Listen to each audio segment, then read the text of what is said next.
Hey guys, welcome back to the channel. This is story about what if Naruto has ice and crystal release part 1. Before I start, please do support for more amazing content and comments for part 2. Do consider to subscribe my channel and share my video to your friends and check out the description as well. Let's start the video. Why would you help a demon? It killed your parents, didn't it? It only thinks about itself, how it can get stronger, how it can get revenge, Mizuki said while he looked at Irika lay bleeding on the forest floor. Naruto was behind a tree at the tree line, trying to stay as quiet as possible. He still couldn't fathom what Mizuki-sensei had said. I am the fox? I'm the Kyuubi no Yoko? I can't be, can I? It made more and more sense when he thought about it. That was why all the villagers hated him. That was why no one cared for him. That was why he didn't have parents. You are right. That's how the fox would be, Irika said. Naruto tried hard not to cry out loud. Even Irika agreed. The only person other than the Sandaime Hokage who actually cared for him, the one he thought was like a father, or maybe a brother, thought he was a demon. But that is not how Uzumaki Naruto is. He is one of the most caring person I know, and he just wants to be acknowledged. He may have that damned fox sealed inside him, but that doesn't make him the fox. More than a sealing scroll makes it what is sealed inside it. He is my student, and more than that, he is a person I care a great deal about. He is like family to me. I won't let you hurt him. Naruto was smiling. And not just a little smile. It was an ear-to-ear, sun shining out of your mouth, your chin is hurting smile. He had someone who thought him as family. Then his face turned serious. Irika-sensei, his big brother figure, his precious person, was going to get hurt. Naruto ran out from his hiding spot, just to see Mizuki throw his Fuma shuriken. Naruto ran as fast as he could, but he wasn't fast enough. He could see it get closer and closer to Irika-sensei. Naruto ran and ran, but he wasn't fast enough. It was 3 meters from Irika now. He wouldn't make it. He wasn't fast enough to protect the first person to really acknowledge him. No! Naruto yelled with all his might, his arm reaching out for Irika. The earth began to quake, and a big cluster of pink crystals grew out of the ground, blocking the shuriken. That left 2 academy instructors and students speechless and stunned. Naruto snapped out of it first, turning to face Mizuki with the most serious look he had ever given. He pointed at him. I won't let you hurt Irika-sensei. Not now, not ever. He put his hand in front of him, weaving a hand seal crossing his index and middle fingers. Tajukage Bunshin no Jutsu. A big cloud of smoke exploded in the forest. When the smoke cleared, Mizuki and Irika couldn't believe what they were seeing. Over 1,000 orange-clothed Narutos were standing in the clearing and the surrounding trees. As one they charged towards Mizuki. Not now, not ever! Screams could be heard all over Konoha, as the now traitorous Konoha was beaten by a 12-year-old academy student. 2 minutes later, sorry Irika-sensei, I think I may have gone a bit overboard, the blonde said with his trademark smile, while scratching the back of his head. Irika stood dumbfounded while staring at Naruto. He turned it into a smile. I think I can overlook it this once. He turned his head to look at the discolored formation of meat. That was Mizuki lying on the forest floor. He then turned his gaze a bit to look at the big crystal formation. What was that? He turned his gaze back on Naruto, who was still grinning. Close your eyes, Naruto. Naruto just stared back at him. Why? Irika rolled his eyes. Just do it, Naruto. A few minutes later, Irika-sensei, are you done soon?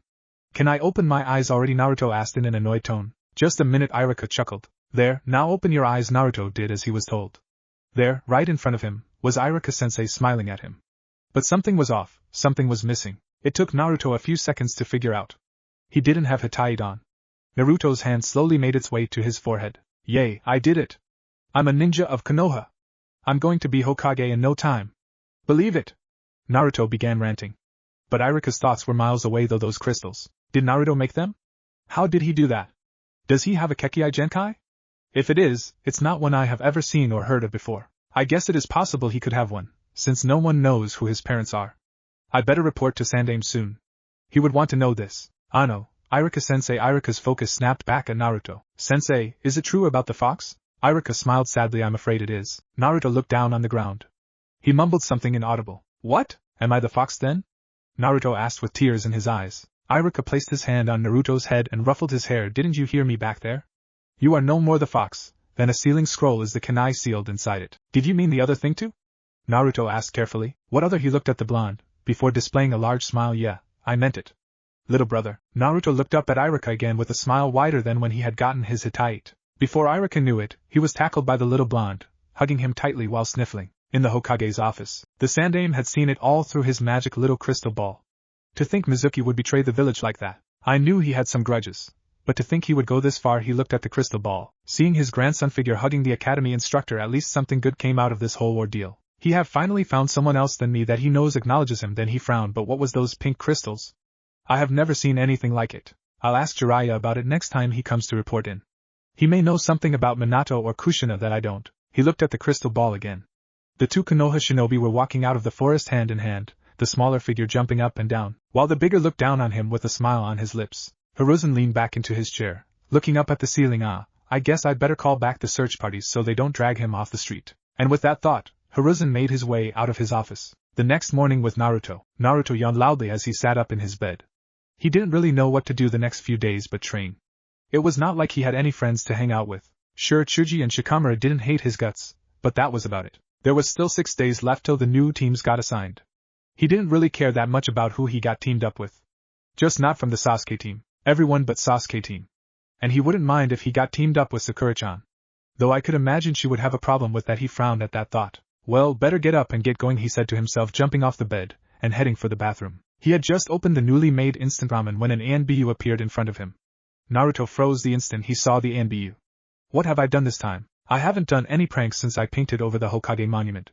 Right after that, it was the test, and then the whole thing with Mizuki team. Calm down, Uzumaki-san. You haven't done anything. This time he waited a second, while giving Naruto a look. It felt like that anyway. Hokage-sama has summoned you. You should be there within the next hour, the ANBU said, and shined away before Naruto could respond. Well, it's not like I have anything else I have to do today. I wonder what Gigi wants, he wondered while slurping the noodles in him. 3 bowls and another toilet visit, and he was on his way to the Hokage tower. Naruto walked down the hallway where you could enter the Hokage's office from. As he walked past the receptionist, he got a dark glare. He ignored it, like all the other glares. He knocked on the door and heard a quick enter before turning the door knot. Naruto, thank you for coming so quickly. We have a few things to talk about. Naruto looked around the room while his grandfather figure talked. There was 3 shinobi standing in front of him. The 2 first he recognized right away, Sandaime Jiji and Irika-sensei. The last one, not so much. On first eyesight Naruto could see he was old. Not as old as Jiji, but at least up in his 50s. He had long white hair and some red war paint running down his face from his eyes to his chin. He had a Hittite with the kanji for oil on it. Tora, Uma, please leave the office. I think we can defend ourselves against the 12-year-old genin, the Hokage said. 2 ANBU appeared from the shadows before shining away. Now, Naruto, why don't you take a seat and explain us what happened yesterday, Hiruzen said, gesturing towards a chair. Naruto went over to the chair and sat down. He turned towards Irika for reassurance that he wasn't in any trouble. The scarred Chunin just smiled and nodded back at him. That was all Naruto needed, as he began rambling about what had happened, all from the way he had painted to Hokage monument, to how Mizuki had come to him after the exam, to the battle in the forest, and then I ran towards Irika-sensei, trying to reach him before the Fuma Shuriken hit him, but I couldn't make it. I wasn't fast enough. And then Naruto trailed off, while looking up on Irika with a confused and pleading look, and then the earth began to quake, and crystals grew out of the earth, deflecting the shuriken away. Irika finished. Naruto looked around for the reactions. Sandaime Jiji and the white-haired guy didn't show any. They had calm, collected faces. I see, please continue, Naruto, the Sandaime said calmly. Naruto continued his story, to the point where he had used the kinjutsu, and to where he got his Hittite, and the ramen Irika-sensei had bought for him afterwards. When Naruto was finished, the room was quiet for a minute or two. Naruto was looking carefully at the 3 shinobi in the room. Jiraiya, do you have any idea what those crystals may have been? The Sandaime asked. Jiraiya looked at Naruto, taking in everything he saw. Kami, he looks so much like Minato, but from what I've heard, he has inherited Kushina's fiery personality. I may know I heard a rumor a while back. I had just set out on my journey. The nations were still recovering from the Third Great War, and everyone wore their nerves on the outside of their clothes. I heard that a whole village up in Tanokuni had been destroyed by a single jutsu. Now that alone isn't something to raise eyebrows over. It was the jutsu in question that was used. That was. Where are you going with this, Jiraiya-sama? Irika asked in a mild, annoyed tone. He had already concluded that it was Naruto who had made those crystals, but he didn't know why or how, or if it was dangerous in any way. Everything for its own time, Jiraiya said, looking calmly at Irika, who were glaring lightly back at him. Apparently it was destroyed by crystals. Now these crystals just grew out of nowhere. They encased people and plants alike. No one knew how. Jiraiya continued. He looked around on the small group. It later got the name Shoton. Irika's eyes bulged out of their sockets. While he had expected something like that, it was still a bit of a shock. Even the scarecrow guy seemed surprised. Naruto just looked confused at Jiraiya. I thought the same thing. There's only one way to find out, the Sandaime said, while going through his drawers. He pulled out a little piece of paper and handed it to Naruto. Please run your chakra through this. Naruto looked questioning at the Hokage for a moment before complying. When he did, the paper split into 2, whereafter each piece turned dark brown, before crumbling. Now Naruto looked even more confused. What just happened, Jiji? Naruto looked at the Hokage. Well, Naruto, it looks like you have a Kekkai Genkai, the old Hokage replied calmly. A what? Naruto asked, looking more confused than ever. After 20 minutes of the older shinobi trying to explain the basics of elemental manipulation and Kekkai Genkai, the blonde finally got it somewhat. But how? I mean, wait, you said this Kekkai Genkai is genetic, right? The old Hokage looked at Naruto, knowing where this was going. Yes, it is. Do you think? Maybe Rest was mumbling, as he turned his head down. Sorry Naruto, you will have to speak up. I'm not as young as I have been, the old Hokage said to Naruto with a kind smile. Do you think this will help me finding out who my parents were? We just have to find someone who had the same abilities as me, and they must have been my family, right? Naruto asked hopefully. The old man looked sad at Naruto. I don't think that's possible. It is true that Shoton is a Kekkai Genkai, but it isn't bound to a family as, let's say, the Byakugan is. I wish I could tell you who your parents were. You just have to be a bit stronger before I can tell you. Minato and Kushina had some powerful enemies. Just hold on a bit longer. You will know soon enough. Naruto's mood dropped a second, but he came right up again smiling. I guess I'll just have to find another way then. The older shinobi smiled at that. There were very few in this world similar to Naruto. The Sandaime then caught the glance he was getting from Irika. He sighed deeply. He didn't know how Naruto would react. Naruto, he said gently. He got the attention of the blue-eyed blonde about the kyubi. Are you okay? Naruto's smile faltered slightly, but he was still smiling. Yeah. I guess I'm kind of relieved. The Sandaime Hokage eyed him. Relieved? Yeah. I finally understand why. Why all the villagers hate me so much. Why I'm getting all those looks. Guess I'll just have to work harder on getting them to acknowledge me, despite that damned fox. Irika was smiling at his student. He was proud at how well he was handling it. He wasn't sure he could have done it well as him. That's good to hear, Naruto. Don't let it get you down. If you have any problems, no matter whom or what it is, you just come to me. My door is always open. That got Naruto to grin while putting his hand behind his head. Thanks, Irika-sensei. Well, it's good that that's settled. Now Naruto, we don't know how this Shoton works, so please don't use any chakra before we have taken a look at how it's used, the old Hokage said with a serious undertone. Naruto nodded. The Sandaime then turned to Jiraiya. Jiraiya, meet with me and Naruto tomorrow at Training Ground 43 at noon. Hi. Good. The Sandaime turned to Naruto. Naruto, I know. Tomorrow at Training Ground 43 at noon. Don't use chakra until then. Can I go now? Naruto asked eagerly. Now having spent almost 2 hours in the room, he was getting restless. The Sandaime chuckled. Yes, you can go. You're dismissed. And then the blonde shinobi dashed out of the office. The Hokage then turned towards Irika. You're dismissed too, Irika. Irika nodded and made his way to the door. Halfway there he turned to face the Hokage. Do you think he will be okay? The Sandaime looked up at Irika with a smile. You really do care about him, don't you? Irika nodded with a smile. I think he will be fine. He has gotten some answers today. That should help him some. Hi, Irika said before continuing walking towards the office door. Just as he was about to close the door, the old Hokage called him out. Irika, take care of him. Irika just smiled at the Hokage. Hi. The following day at Training Ground 43, Naruto and the Sandaime were talking as there were still a few minutes until they should meet with Jiraiya. Hiruzen turned towards Naruto and took a good look at him. He still wore that bright orange jumpsuit. Naruto, don't you think it's time you soon bought some new clothes? Naruto looked outrageous at the Hokage at that question. Why? What is wrong with my clothes? He asked while looking down, tucking on his clothes a bit. Well, you're ninja now. And ninjas can't really go around with bright colors so the enemy will spot them faster, can they? I guess you have some point, Naruto grumbled. But what am I supposed to do? I can't really go into a regular clothing store, since they won't sell me anything, and the few places that will triple or quadruple the prices as soon as I enter. Hiruzen frowned at that. Naruto had a good point. He would have to talk to the boy's new Jounin instructor about that. Maybe he could help him. A puff of smoke appeared in front of them. Glad to see you could make it, Jiraiya, Hiruzen said to his former student. I hope I'm not late. No, you just made it. Well, let's get to it. The two elder shinobi turned towards Naruto. Now, the reason we're here is because we need to make sure your Shoton isn't dangerous, the Hokage said. Why would it be dangerous? The orange-clothed genin asked. It was Jiraiya who answered. Well, normally with jutsu, the greater the power, the greater are the risks. We want to make sure you don't hurt yourself. Naruto didn't seem convinced but complied. Jiraiya nodded at Hiruzen. Good then. Naruto, can you tell me how you did it in the forest? I don't really know. I just tried everything to save Irika-sensei. I was desperate, and was willing to do anything to save him. I had my arm put out like this, Naruto said while showing what he had done. The earth began to quake, and pink crystals appeared out of the ground, the same way it had done the evening before.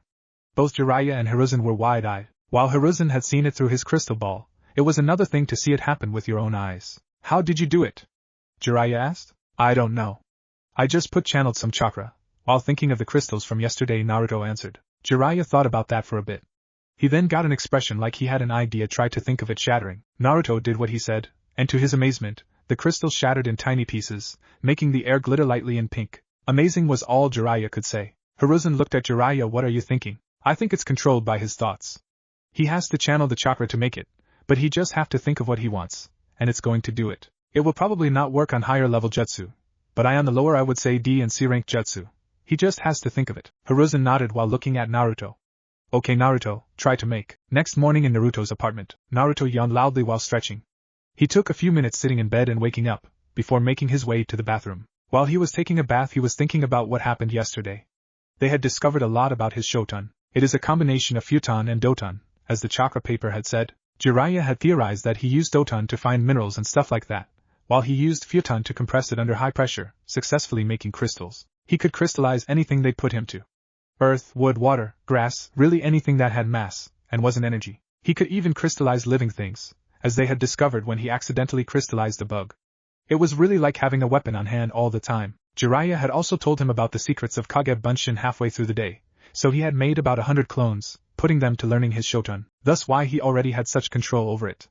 Jiraiya said he was the only one who could train this way, due to him having such a large chakra reserves. When they were about to leave, Hiruzen had pulled him aside and asked him to go to the library today. Naruto wasn't really a reader, and had complained loudly about it, but as Hiruzen said, if you want to be a ninja and the Hokage nonetheless, you need to have knowledge about the world. If not, people will just use you. That had made Naruto promise that he would do it. He also planned to go find a store who would sell him a new outfit, though he didn't know if he would be successful. Naruto ate his breakfast and brushed his teeth, before making his way out the door. Scram demon! And don't come back! Naruto sighed as he was kicked out of another store. Walking off, Naruto tried to think of a way to get into a store. He could use henge, but it would dispel as soon as someone touched him. And he couldn't just use the I'm a ninja under the direct command of the Hokage deal. It would only work on buildings owned by the government, like the library, not private-owned stores. He sighed deeply again. Looking around, the blonde found a store that looked fairly nondescriptive. The only sign that told him it was for shinobi was the rather large kunai symbol above the door, and the sign that read Higurashi Weapon Shop. Deciding to give this place a try, Naruto walked in. Looking around, the first thing Naruto noticed was that whoever owned this place had an obvious love for weapons. There were racks upon racks of weapons lining the entire shop. Swords, staffs, size, it seemed that anything anyone could name was there. He had never seen so many different weapons in one place ever, and some of these weapons he had never seen at all. It was enough to make even someone like Naruto, who knew next to nothing about weapons, drool. Can I help you? Naruto stiffened and almost shouted as he spun around. Behind him was a young girl that was maybe a year older than him, wearing a Chinese-style pink tank top, dark green cargo pants, and had her hair done up in 2 buns. To Naruto they made her kind of look like a panda. Or a mouse. Naruto did his best not to snicker at the thought. Hello? Tenten asked, while waving her hand in front of Naruto's face. He blinked a couple of times. What? Naruto said, blushing in embarrassment as he took a step back and put a hand behind his head. The girl just looked at him before she rolled her eyes at the kid's inattentiveness and shrugged. I was asking if you needed help finding anything. Naruto blinked in surprise. You work here? That's right. The girl said. My name is Higurashi Tenten. My father owns this store, so I come in and help when I'm not on missions. You're a shinobi then? Naruto asked curiously. Yep, I've been a shinobi for about a year now, Tenten replied. That's awesome. Naruto stated with a large grin. I just graduated. He blinked as he remembered why he was here. You know, you can help me. I was looking into getting some new clothes. I can see why, Tenten said with an amused smirk. Your clothes are hideous. Hey! Naruto said, feeling the need to defend his clothes. These clothes are warm and comfortable and ugly, Tenten finished with a grin. Seriously, who wears orange? I like orange! Naruto shouted indignantly. Seriously, what was it with people continuing to diss on the color orange? It was the best color in the world. It's my favorite color. Even so, it's not a very good color for a ninja. Tenten replied, finding the boy's defensiveness amusing. Especially when it's so bright. He took a deep breath to calm down a bit. I guess I can see the logic in that. Anyways, can you help me? Sure, Tenten replied, amused by Naruto's reaction. She took him over to the clothing section of the store. So what are you looking for exactly? She asked. Naruto thought about what he wanted to look like. He needed something that made him look cool and added a mysterious persona to him. Something that screamed powerful and awesome. Something. You know, I'm not sure, he said sheepishly.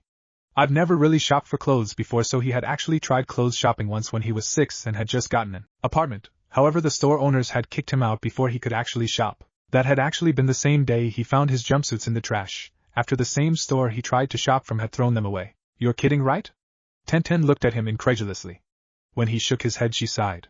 Then it looks like we're just going to have to see what works. She pulled him over to the clothing section of the store, where she began grabbing different styles of clothes and then making him change into many styles she gave him, essentially turning him into a life-size dress-up doll. Eventually she found a style that fit.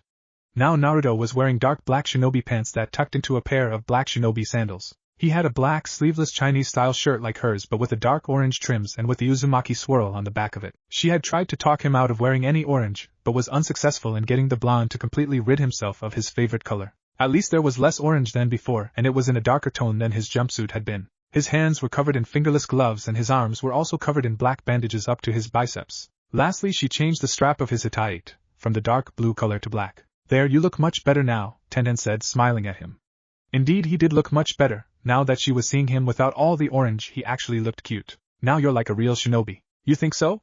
Naruto blushed as he scratched the back of his head. "Of course." "So will that be all?" Tenten asked. "Yes, I think so.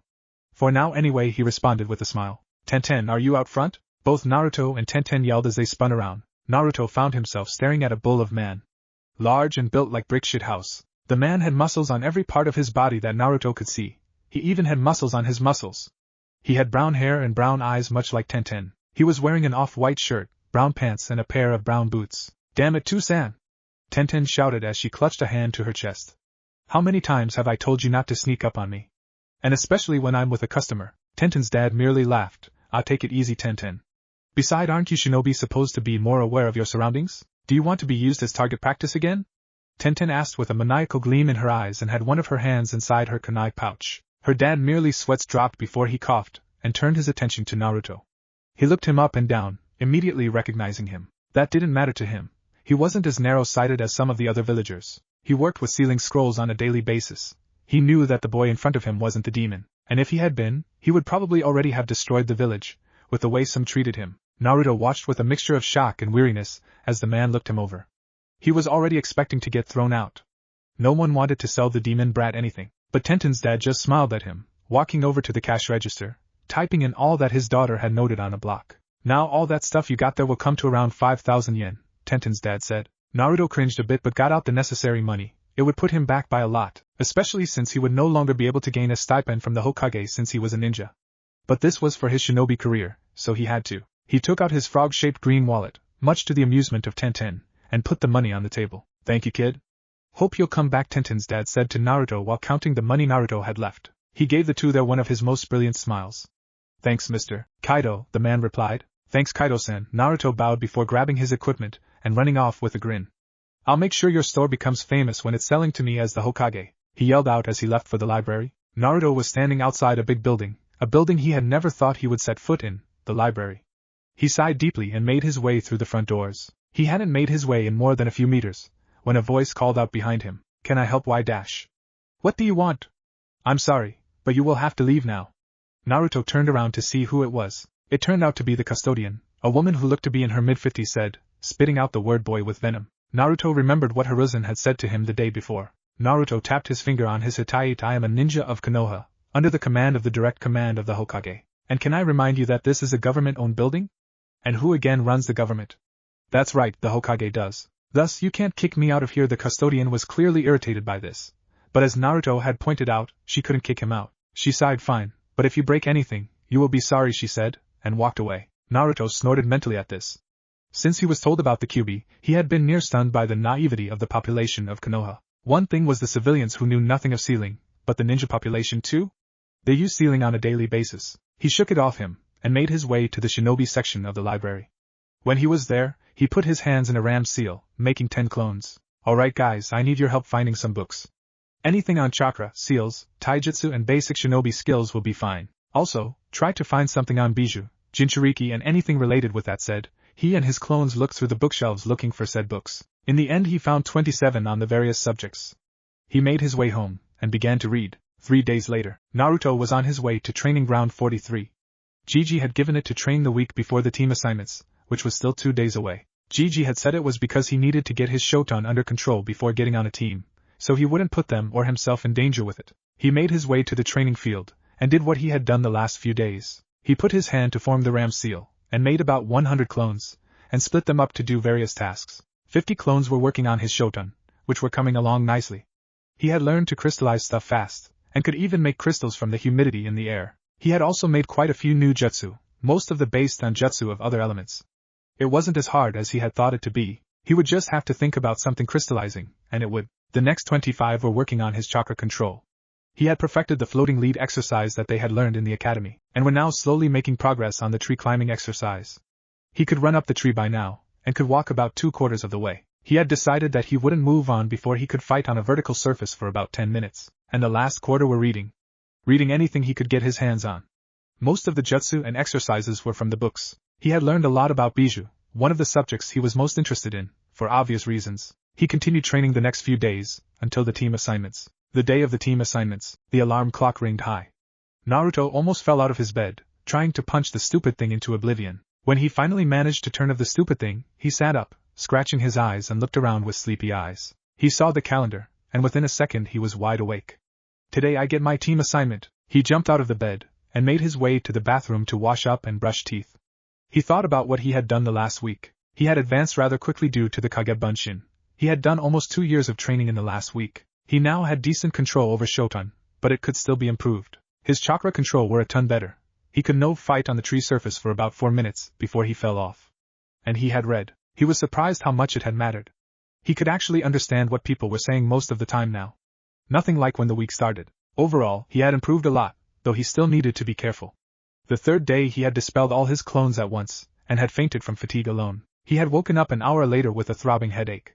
He wasn't do that again, and had the following days dispelled his clones in groups of 10, with a few minutes interval. He had also met Konohamaru, the honorable grandson of the Sandaime Hokage, and his teacher Ebisu, who hated his guts. He had met Konohamaru when he had turned in his ninja registration form. Konohamaru had come to challenge the Sandaime for the title of Hokage, but had tripped over his own scarf, halfway across the room. It had been fun to see the reaction of his teacher, when he slammed him across the head after he learned who he was. Konohamaru had followed him later, asking him to teach him. Naruto had complied, and taught him Henj no Jutsu and Oiroku no Jutsu. Later Ebisu had come, saying he didn't want Naruto to teach.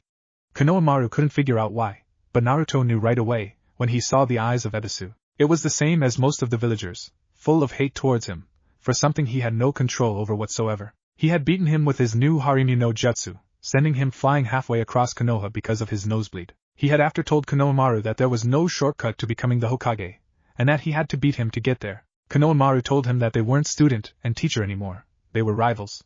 He had left after that. After he was done in the bathroom, he made his breakfast, which was made up of bread and various vegetable. Naruto had read that he needed to eat better if he wanted to grow. Naruto was still the shortest from his class, which annoyed him to no end. He was sitting and eating, looking across the room. He saw the new picture he had put up the day before. It was his picture for the ninja registration. He had asked Hiruzen if he could get a copy of it to hang up, and was allowed. He was in the picture, of course, and stood with an angel to the camera, with his hand back down towards the ground, pointing slightly towards it. From his hand, to the corner of the picture, and across the top, the air was glimmering slightly pink, clear evidence of his Shoton. It had taken some persuasion on his part, but the Hokage had finally said yes. He was quite proud of it, clear evidence of his shinobi status. After he was done with his breakfast, he bolted out the door, and made his way to the academy. Today I'm going to get a team. I am officially going to be a genin, a ninja of Konoha. It's the first step on the way to become the Hokage. Naruto made his way towards the academy, ignoring the usual stares and glares. It didn't really bother him anymore, he had gotten used to it over the years. The only difference the last week was that he knew why he was getting them. That helped a lot. It was a burden lifted from his shoulders. He didn't have to wonder why. He walked down one of the alleys, when he saw a person trying to blend in with the railing behind him, using a sheet as cover. The only problem was that it was hanging 90 degrees wrong. He knew right away who it was. Before he could call him out, Konohamaru jumped out from his cover yelling at him, "Fight me!" Sadly, he hadn't even taken one step, before he tripped over the sheet. Naruto's sweat dropped. "What are you doing, Konohamaru? I expect nothing less from the man I respect," Konohamaru said, getting up. Naruto was silent for a few seconds. "I didn't do anything." "You tripped, again." Konohamaru totally ignored this and got up, making a hand sign, "Fight fair and square." Naruto shook his head. "Sorry, Konohamaru. I have to go to my team assignment meeting now." "Team assignment?" the boy asked, confused. "Yeah, I'm a ninja of Konoha starting today," he said, smiling, pointing at his Hittite. Konohamaru stared in awe. He smiled at his big brother figure. "Okay, and I-san. I guess we'll have to do it another day then." And with that, the two boys went on their way. Naruto made it to the academy a little earlier than normal. Heck, normally he would have met at least an hour late, since none of the teachers really bothered with him. But that wasn't on his mind today. Today was the first day in the rest of his life, the first step towards becoming the Hokage. Nothing could bring him down. If he was honest with himself, he didn't care much about which team he was assigned. Just not Sasuke team. He is way too broody for me, and I wouldn't mind getting on the same team as Sakura-chan, though I could image her having a problem with me. I guess I'll do what Tenten told me to. Flashback 3 days ago, Naruto was walking down one of Konoha's many streets with Tenten. Since the day he had come her father's store, they had become friends. Well, Naruto's first real friend at his own age. Shikamaru and Chuji didn't hate his guts, but they weren't close either. So, have you gotten your team assignment yet? Tenten asked. Naruto shook his head. Nah, we're getting them in 3 days. If I'm honest, I don't really care what team I get on. I'm just happy I graduated. Huh, so you don't care at all? There is no one you would or would rather not be with? She asked doubtingly. Naruto looked at his new friend with a small smile. Well, there is this one guy. Sasuke team, he just gets on my nerves all the time. Wait, Sasuke? As in Uchiha Sasuke? The sole survivor of the Uchiha clan massacre? That's the guy, he said while nodding. Ouch, I can understand that. I mean, I can't set myself into his place, to get his whole clan killed, but he is just so brooding. Exactly, she smiled. She rather liked Naruto. Not in romantic manner, but he was a good friend. It was a good break from her two teammates, and their eccentric sensei. Naruto was a funny guy, maybe a bit straightforward with things, but nothing she couldn't handle. She took a look around and saw the glares of the villagers. It wasn't her they were glaring at, it was her new friend. She had tried to ask him about it, but he had changed subject rather quickly. She knew that he had pranked most of the villagers when he was a kid. She had found them rather funny. And then a few days ago, when painted the Hokage monument, she was impressed. It wasn't anyone who could overpaint a monument, which was visible for most of the village, in daylight, wearing an orange jumpsuit. When she had asked how he had done it, he had answered, it's easy when no one wants you to exist. That time it was her who changed subject. She was pulled out of her train of thoughts when Naruto started talking again. And then there is Sakura-chan. She raised an eyebrow while smiling. So there's a girl? I guess she hung up on the Uchiha then? Yeah. Can you believe it? And every time she asks him on a date he turns her down. And still she won't go out with me, he answered, a bit moping. So, how many times have you asked her on a date? Every time I see her? It's usually just after she gets turned down by Sasuke. I have an advice if you want. Naruto nodded eagerly. Back off. What? Naruto said disbelievingly. I said back off. Try to stop asking her on a date every time you see her.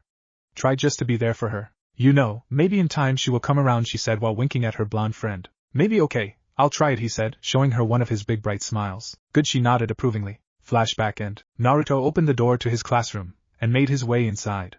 He hadn't stepped 3 steps inside, before a boy stepped in front of him. Naruto! Today is the team assignments. You do know that you would actually have to pass the exam if you want in on it, right? It from the brown-haired boy. He wore a pair of dark grayish pants that reached down to his calves, and a gray hooded fur-lined coat with a hood he wore on his head. Under the hood, on his head, were a little white puppy. Alf alf. See, even Akamaru agrees, Kiba stated with a smug smile, petting his puppy. Naruto smiled right back at Kiba, while tapping his finger on his forehead. Protector, are you blind, dog breath? I have a Hittite, thus must I have passed. The Hokage himself passed me. Can you say the same for you? Kiba narrowed his eyes, and took a closer look at his Hittite, just to be sure it was real. When he was convinced, he just came with an humph and turned around to go back to his seat. The blonde genin shook his head with a smile of Kiba's antics. When he was done, he took a look around the classroom for an empty seat. As far as he could see there were 3, one beside Sasuke team, and another beside that seat, and one in front of Chuji. The last option wasn't really an option in his opinion. It was a known fact that all the Akamichis were real greedy guts, and the new clan heir wasn't an exception. That alone wasn't the problem. The real problem was that not all of his food made the trip from the back it was in, to his mouth. So anyone who say in front of Chuji would be showered in food scraps. Naruto took a deep breath, and made his way over to the table where Sasuke sat, and took the seat furthest away from the Uchiha. Naruto reached for his pocket, and took up a book on Fuinjutsu and started reading it, much to the whole classroom's disbelief. Even the Uchiha was brought out of his brooding mood, and raised an eyebrow at the blonde shinobi. Hinata was looking from behind the classroom, where she had taken a seat. Naruto-kun was able to graduate. Maybe, just maybe, I can get on the same team as him, she thought hopefully. Before long Naruto was brought out of his reading, when the whole classroom went quiet. They could all hear something rumbling, like some big animals, like rhinos or elephants, which were running. It was getting closer and closer. You would think that the class would become nervous at the apparent impending doom, but this was a daily routine for them. Before long, 2 girls almost fell in through the door. First /I when they yelled, before turning to each other to glare. The first one Naruto recognized right away. It was Sakura-chan. She had bright pink hair, a color Naruto didn't know could appear naturally before he had met her, and green eyes. She also had a rather large forehead, and Naruto knew she had been bullied because of it. To him, though, it was just her, and he loved every part of it. She was wearing a red dress with a white circular design on her shoulders and her back, and she wore dark green shorts. She wore her hitaite like a hairband. The second girl was Ino, who had an ongoing rivalry with Sakura. She wore a short purple vest-like blouse with a raised collar, a skirt that was cut off on the sides and bandage on her stomach and legs. She also wore purple and white elbow warmers with this, and her hitaite around her waist as a belt. I win again, Sakura, Ino said. What are you talking about? My pinky toe entered the classroom before yours by a whole centimeter. Sakura replied, glaring harder. Ino returned the glare. Are you blind? The two girls kept bickering like that, and the rest of the class went back to doing what they were doing before. That is, everyone but Naruto. He was looking at Sakura with a blush. He quickly looked away again. Naruto, remember what Tenten said. Give her some space. But there she is, looking over here. And now she's coming this way. Maybe she wants to sit beside me, he thought, as the pink-haired Kunoichi made her way over to the table where Naruto and Sasuke were sitting. He smiled at her. Good morning, Sakura-chan. Get out of my way. I want to sit there beside Sasuke-kun, she replied, pointing at the seat in between him and Sasuke. He sighed while getting out of his seat. Fine, get in then. Sakura hadn't expected that. Normally Naruto would get going how uncool Sasuke was, and she would have to hit him. Thank you, Naruto, she said, taking her seat. She was just about to talk to Sasuke when Iruka came in through the door. Okay class, settle down. Most of them didn't hear him, causing a tick mark to appear on Iruka. He used his big scary head jutsu. I said settle down. That got the desired effect. He cleared his throat. Starting today, you are all official ninjas, but you are all still just new genin. It's going to get harder from here. You all will be in a group of 3, where you will accomplish missions under a jounin instructor. That got the class attention. Most of them hadn't expected a 3-man team. Naruto wasn't surprised. The Hokage had given him permission to train the last week because he was gonna be on a team. Iruka continued. We've arranged the groups such that overall abilities are equivalent. I will now announce them. Team 1 is... Naruto started reading his book again, just paying enough attention to react when his own name was called. Team 7 will be Uzumaki Naruto, Haruno Sakura. Internally Naruto was jumping up and down in happiness. Sakura quite the opposite, and Uchiha Sasuke that got the reversed effect. Naruto couldn't help but throw a quick glare at Sasuke. Kami must really be against me. There are 27 people that have graduated, and I get on the same team as Sasuke team? He sighed. Well, at least I'm also on the same team as Sakura-chan. Next team 8, Hyuga Hinata, Inuzuka Kiba and Aburame Shino. There won't be a team 9, as last year's team 9 is still in effect. Team 10 will be Yamanaka Ino, Naro Shikamaru and Akamichi Chuji. He called up the last few teams. That's it for the teams. Now your Jounin sensei will be here after lunch. You can do what you want until then. With that said, the different teams went out the classroom. In the council chambers, it was the day of the assignments of the new genin teams, and thus there was a council meeting. Currently all were present but the Hokage. The chambers consisted of the Hokage's seat at the end of multiple tables. Beside the Hokage's seat were 2 smaller tables where the elders sat. Their names were Hamura Mitokado, Koharu Yuditane and Shimura Danzo. Hamura and Koharu were old teammates of Hiruzen, and had retired from their shinobi carriers and settled back as elders and counselors for the Sandaime. Danzo was an old rival of Hiruzen. While he had Konoha's best at heart, he didn't always care of the way to get there. From the Hokage's seat point of view, the left side was reserved for the business people of Konoha, the 6 that had been elected from their respective areas. These didn't have Konoha's best at heart.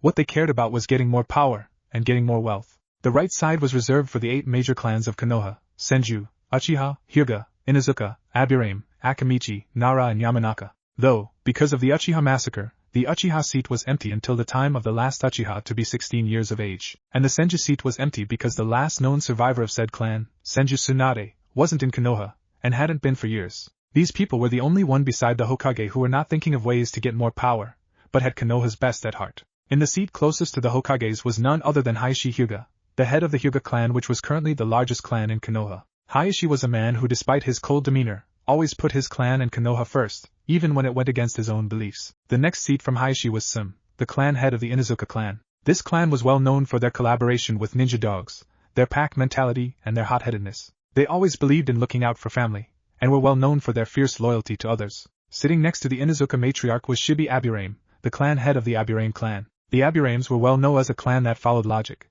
believing that to do otherwise would cause more issues to arise than need be. They were also ostracized because of the bugs they carry. The last in the lineup were the members of the Yamanaka, Nara and Akamichi clans, who were well known for their powerful teamwork. These 3 were Inoichi, Shikaku and Chuza, and they had been known as the Inashikacho trio, due to the teamwork they used during the Third Great Shinobi War. Finally the Sandaime entered the chambers, and took his seat.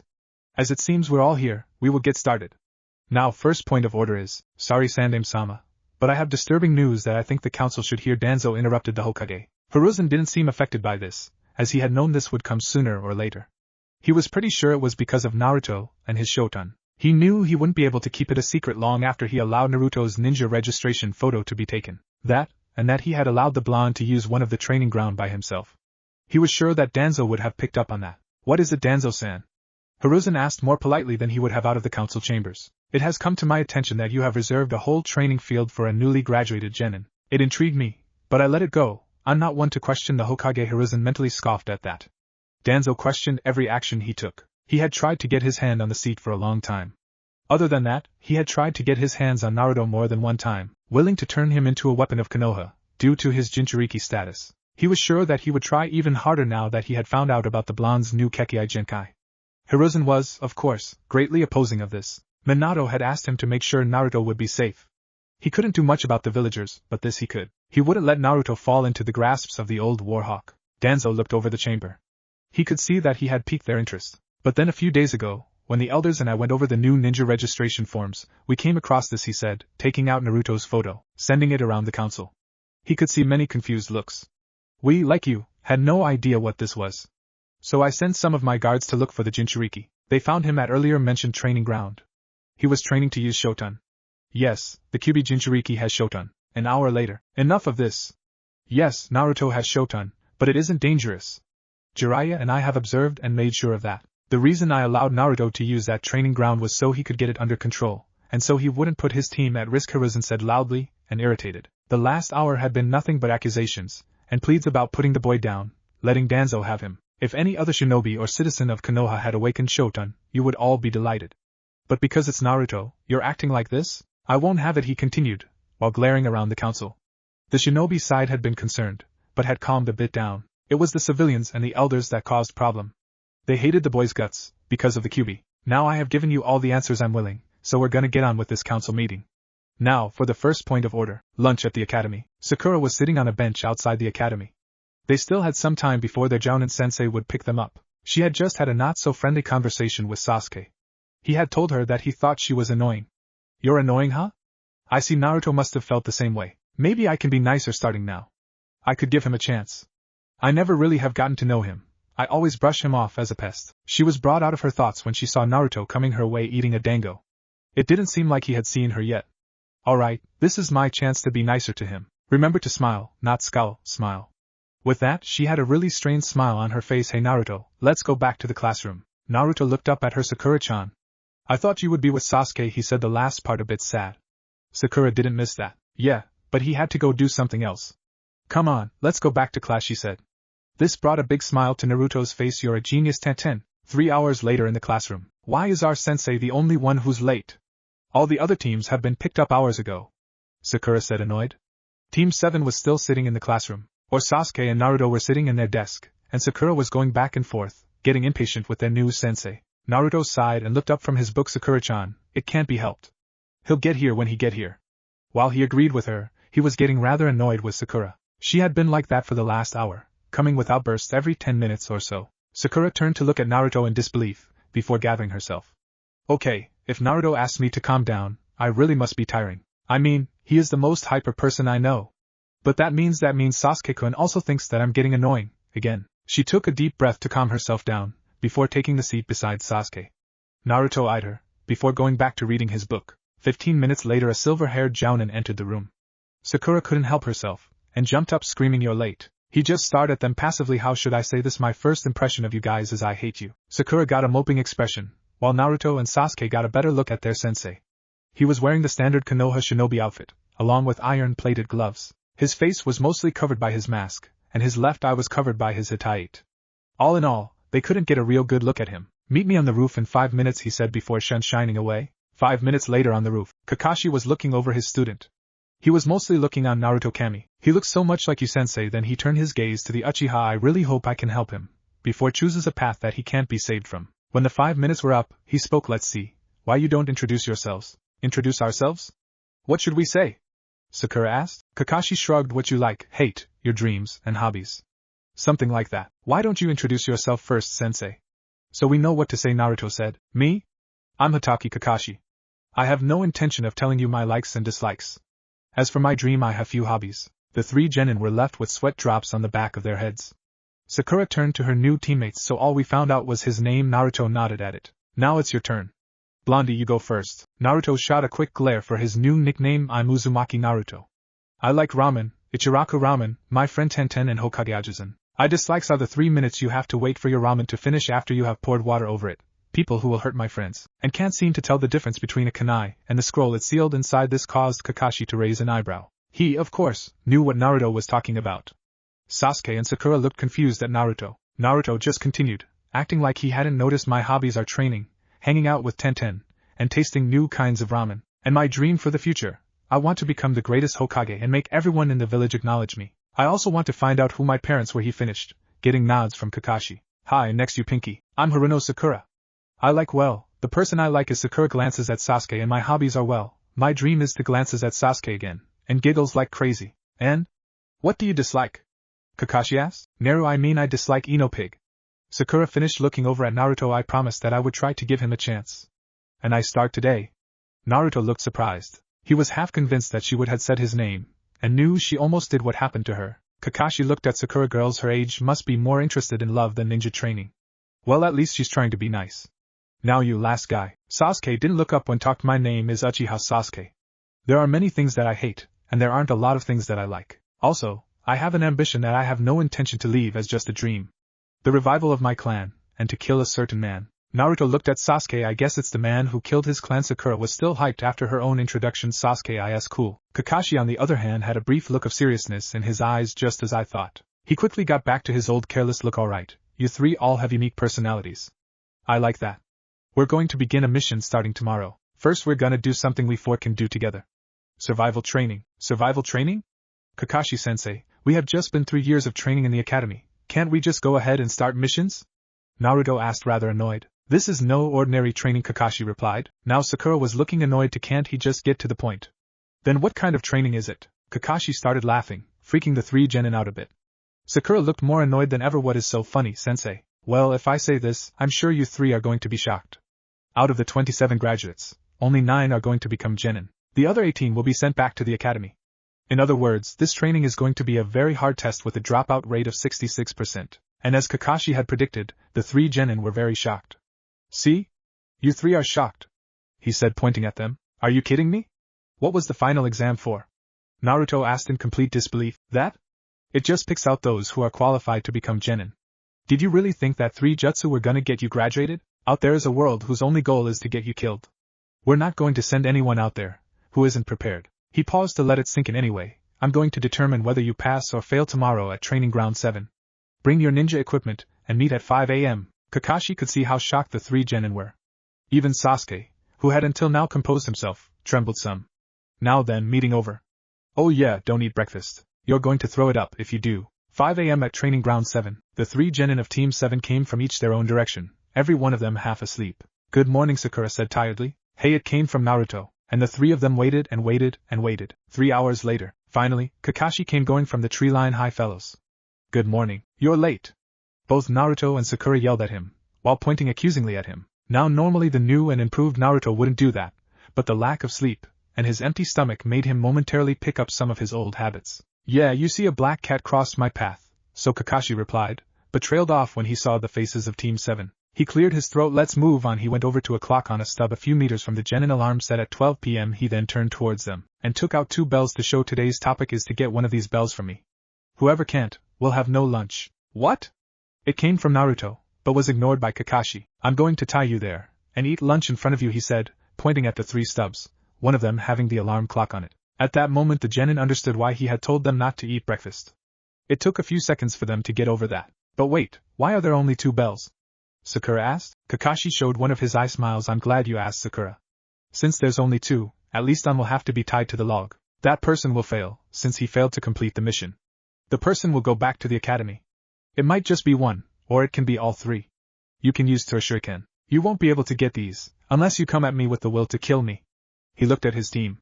There were no objections. Kakashi continued. We're going to start after I say ready. Start. Ready? Start. The genin quickly jumped away, hiding in the surrounding area. Kakashi calmly took out a book, and apparently started reading. The most important thing for a shinobi is to hide and conceal yourself. It seems like they got that part down. Naruto was hidden in a tree along the river going through the training ground. He was looking at Kakashi, thinking how to do this is a jounin, the highest rank of ninja, only surpassed by the Kages. I can't run headfirst in there, without having a plan. Just to get a few things down, there is no way that I can take him down. He can't be expecting us either, which means he is testing out skills. But he should already know them from our records from the academy. Well, beside me he must be testing our teamwork. Damn it, there is no way Sasuke team will team up with me. He thinks I'm a dope with no talents. And while Sakura has been nicer to me since yesterday, I don't think she'll go against her Sasuke-kun, so the only way we can work together is if I prove myself. And I prove myself by fighting against a jounin whom I have no chance of beating. Naruto sighed at the dilemma he was in. I guess there's no choice then. The only plus side I can see is that I can get some info on Kakashi, though he won't even be required to try. Naruto quickly formulated a plan. He made a few Kage Bunshin, and had them hide throughout the area. Naruto jumped out from his hiding spot, and made his way to the field where Kakashi was standing. He took his stance a couple of meters in front of Kakashi. Kakashi looked from his book, acting like he had only just seen Naruto. He looked back in his book. You do know that it's basics for a shinobi to attack from the shadows, right? Naruto, still in his stance, didn't take his eyes off Kakashi, observing everything. Yeah, but I figured there was no way that I, a newly graduated genin, could beat you, a seasoned jounin with years of experience. So I came to the conclusion that this test was to test our skills. Kakashi looked at him again. He is observing me, trying to find anything he can use against me. But he was cut short when the earth began to quake. His eyes widened when he saw razor-sharp crystals shooting out of the ground, trying to impale him. He quickly jumped back to avoid it. Shoton, Kesho no Hari, it came from Naruto. Kakashi took his eyes of the pink crystals, and looked at Naruto. For the first time since he had met Team 7, he was truly shocked. Was it not for years of experience in the field, and in the war, he would have shown emotions? Shoton, I haven't heard of that in a while. I think there was something up in Tano Kuni, but to think it would appear here in Konoha and it to appear in the Jinchuriki of the Kyuubi. The two other members of Team 7 weren't handling themselves as well as Kakashi was. Sakura's face was full of shock. Shoton? Is that even a Kekkai Genkai? And how can Naruto have it? She thought. How the hell should I know? Just don't get hit by it, Siche. It came from her inner self, which she completely agreed with. Sasuke had his eyes narrowed. How can the dobe have a Kekkai Genkai? He is a clanless loser with no family. Kakashi looked at Naruto over his book. Well, since you want to show your skills, why don't you? Very well then, Naruto said before charging. He aimed a punch in the guy, but it was easily parried by Kakashi. Kakashi frowned. The punch had been a lot harder than he would have thought it to be. It didn't stop Naruto. He aimed a kick at the ribs, but it was again parried. He then aimed a kick in the chest. Knowing that Kakashi would parry, he focused his chakra there. Kakashi parried, but was pushed back a few centimeters, much to Kakashi's surprise. Naruto used this to jump back through the air. Kakashi used this to his advantage, and threw a kunai. Naruto saw this, and quickly conjured up a hexagonal shuriken in his hand, and threw it to intercept the kunai. They clashed together, and were pushed out of the way. Naruto landed with a smirk. That was my Kesho, Rakuku Shuriken. Kakashi still had his book up, but he had to focus a lot more than he had thought, so he is able to crystallize the air around him. It may seem like he doesn't have a weapon, but everything around him is. Also, it doesn't seem like he needs to use hand signs, but how was he able to kick so hard so suddenly? Kakashi took a closer look at Naruto, and saw light reflect off him, which caused Kakashi to raise his visible eyebrow. Naruto nodded at Kakashi. It's just what you think, Kakashi-sensei.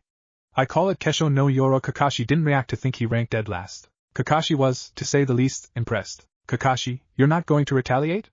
Naruto asked in a ready pose. Kakashi looked at Naruto. He knew that he wanted him to attack him, and that he had something up his sleeve. Kakashi shrugged before going through some hand signs. Shoton, Mizurappa. Kakashi took a deep breath, before beginning to spew out water towards Naruto. He made sure it wasn't as powerful, as he would make it towards an enemy. He had to remember, this was just a test. What Naruto did next completely shocked Kakashi. Naruto raised his arm, just like to intercept, and when the water was a meter from him, it started crystallizing and split so it didn't hit him. Kakashi quickly realized that this jutsu weren't going to work. It was just supplying Naruto with more material to crystallize. Shoton, Kesho Hakudori. Naruto cried with the ram sign up.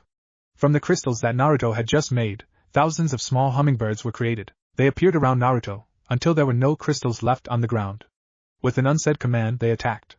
They closed in quickly, aiming all over Kakashi. Kakashi jumped into the air just in time to avoid them. When they hit the ground, they created a big cloud of debris. That was a close one, Kakashi thought, thinking he was out of harm's way. Shoton, Rakuku Shuriken, Ranbu. It came from several places around the clearing.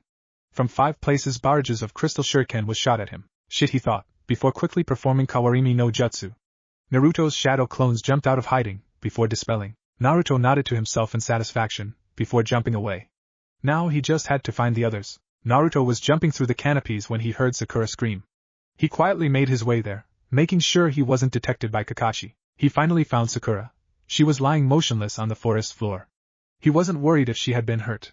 He knew Kakashi wouldn't take it that far. He made his way down to where she was, and after a brief examination it was clear she was under a genjutsu. He put 2 fingers on her forehead, while the other was in a ram sign kai. Slowly her eyes fluttered up. As soon as she could see where she was, she quickly got to her feet. Sasuke-kun, relax Sakura-chan. You were under a genjutsu, Naruto said, trying to get his teammate to calm down. But she was still going on about she had seen Sasuke dying. Sakura, that got her attention. Stop fussing like that. Sasuke is fine. You were under a genjutsu. Besides, this is just a test, so there is no way that Kakashi-sensei would hurt any of us badly. That seemed to sink in, but she quickly shook her head. But I need to find him fast. We don't have much time until the test ends, she said, starting to run out of the clearing. Naruto quickly grabbed her arm. What is it, Naruto Baka? Naruto sighed at her affectionate nickname for him. I agree, but we can't just take him on one-on-one. We need to work together, all 3 of us. Sakura stopped trying to struggle his way out of his grip, and he let her go. Then she turned to face him fully. But one of us will fail. Maybe, but it's better than all 3 of us failing. None of them said anything for a few seconds. Listen, I'll give the bells to you too. You like Sasuke, right? It was an obvious question he already knew the answer on, but she blushed deeply and nodded. Good, then you two can be on a team together. I'll just take another year at the academy. I already failed 3 times. What is one more time to that, right? Sakura was looking at Naruto in disbelief. Was he always this nice? I kind of feel bad at how I treated him. She nodded. Okay, let's go find Sasuke-kun. No, Sasuke said. Naruto stared at the black-haired genin in front of him with outrage. Why? You both will pass.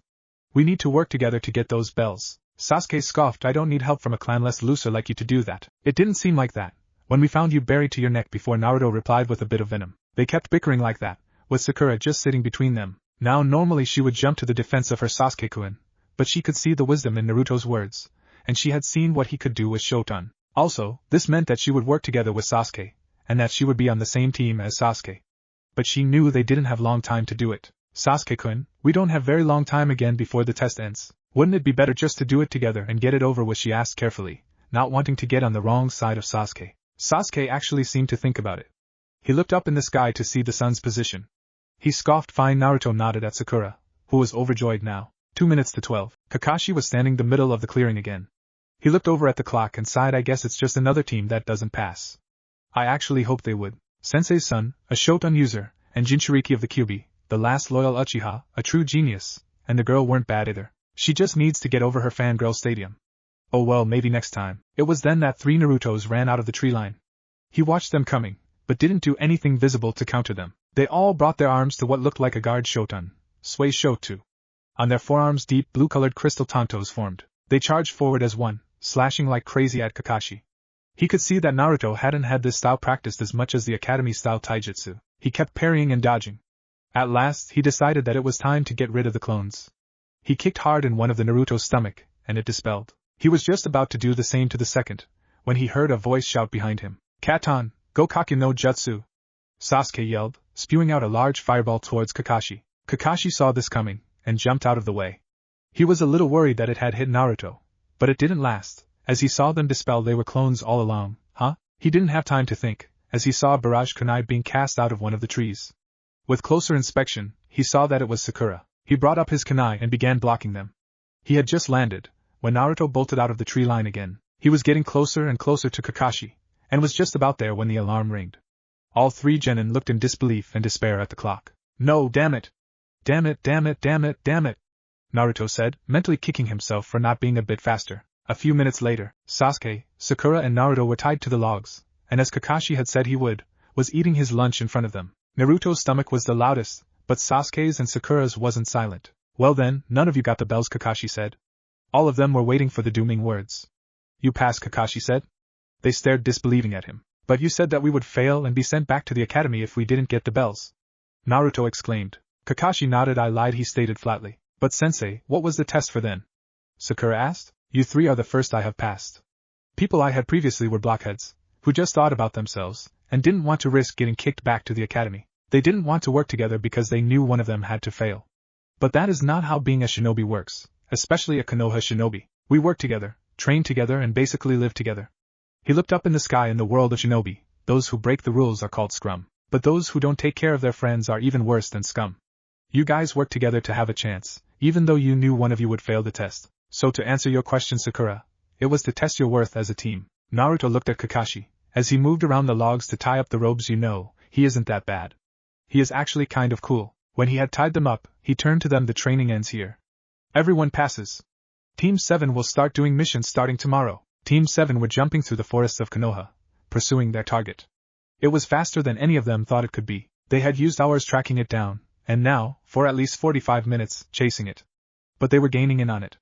They were so close now, their target had stopped. Team 7 quickly made their way to different hiding spots around their target. This is Sasuke, arrived at point B. It crackled through the radio. Sakura here, I have reached point C. Naruto here, reached point A. Kakashi was listening in, supervising them. Normally he would have scolded, as much as Kakashi now can scold people, them for taking so long, but this was no ordinary target. As soon as he heard they had reached their positions, he tapped his radio. If you're all in position, execute capture target T. Team 7 didn't need to hear any more than that. They jumped from their hiding spots, going after the target. It was fast, and dodged first Sakura's attempt, then Sasuke's. Naruto, seeing his opportunity, jumped into a tree, and came at it from above. It was a success. He grabbed the fur ball-shaped target. It was, to say the least, not happy. It turned around and began attacking Naruto. The cat Tora was captured. The crackling sound of Kakashi's voice over the radio sounded. Does it have a red ribbon on its right ear? Is it our target, Tora the cat? Sasuke looked lazily over at Naruto, who was getting beaten up by the small brown cat, and Sakura, who was giggling at her teammates' expense. Sasuke tapped his radio. Affirmative. Tora the cat is captured again. All the genin of Team 7 were starting to hate Tora. Since they had graduated 6 weeks ago, they had captured Tora the cat mission 16 times, 17 with this. For some reason the Hokage loved to give their team the most hellish missions. They had all agreed it was because of Kakashi's tardiness. At the mission delegation office. My sweet, dear Tora-chan, I missed you. I was so worried about you. My, you've gotten yourself really dirty, haven't you, dear? We will have to take a long, wet shower when we come home, a large lady in red said to the hellish cat, while hugging it to death, much to the satisfaction of Team 7. They were all grinning evilly at the feline abomination from hell. She turned towards Hiruzen, and bowed. Thank you, Hokage-sama. I'm happy you're always willing to help. Then she turned towards Team 7 and thank you for helping. The Sandame nodded, while Kakashi smiled. No problem, Madam Sure Jimmy. We were happy to help. All the genin shot glares at Kakashi. Naruto scoffed mentally. We? What the hell do you mean with we? You didn't do a damn thing. If we get that mission one more time, I'm gonna kill that hellcat. I would be doing all of Konoha a favor. Sakura also mentally on the same lines. If you removed your eyes from that abomination of a book, sensei, you could have actually helped. Madam Sure Jimmy walked over to the Hokage and handed him the payment. Here you are, Hokage-sama. I must be going now. Goodbye. Goodbye, Madam Sure Jimmy, and give my regards to Fire Daimyo Dano, the old Hokage said. She nodded at it, and made her way out the door. Hiruzen turned towards Team 7, to see Kakashi getting deadly glares from his team. Now Team 7, let's see what we have for you now. He looked through all the mission papers. Here we have it. Council member Yoju needs someone to babysit his child while he is out on business, grocery shopping in a neighboring town, and helping pick up potatoes at one of the Akamichi farms. Oh, come on! We have done nothing but D-ranks for almost 2 months. Can't you give us something just a little bit difficult? Naruto exclaimed. Sakura and Sasuke looked annoyed by it, but they had to agree. They too were getting tired of all the easy missions. Kakashi's sweat dropped. It's gonna be me who take all the trash, right?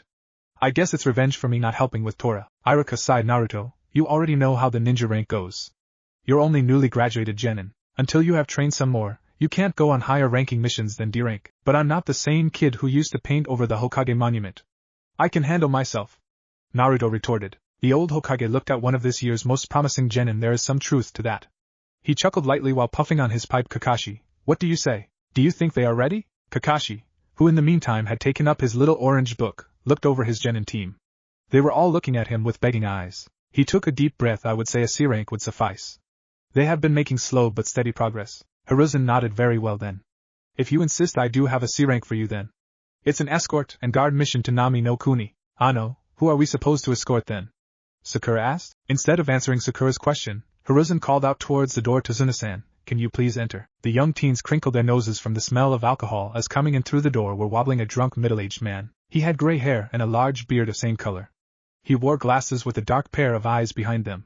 It took him a few seconds to get his balance. When he finally did, he narrowed his eyes when he saw who the ninja team, that was supposed to protect him, was made up of. What the hell is this? You're giving me a couple of brats? I mean, the short one doesn't even seem to be 10. They can't have any skill. He slurred out. Naruto narrowed his eyes. He had matured a bit from his old self, but his short height was still a touchy subject. And then he criticized their skill. Naruto smirked, which caused Kakashi to worry. Before any of the people in the room could do anything, a big crystal shot out of the ground, impaling the bottle Tazuna was raising to his mouth, successfully pouring its content all over Tazuna's chest. He blinked a couple of times, very surprised. He wasn't the only one. All the ANBU guards in the room were mentally wide-eyed behind their mask. This was the first time they had seen the Shoton in action. They had of course all heard about it. It was big news when the village got a new Kekkai Genkai.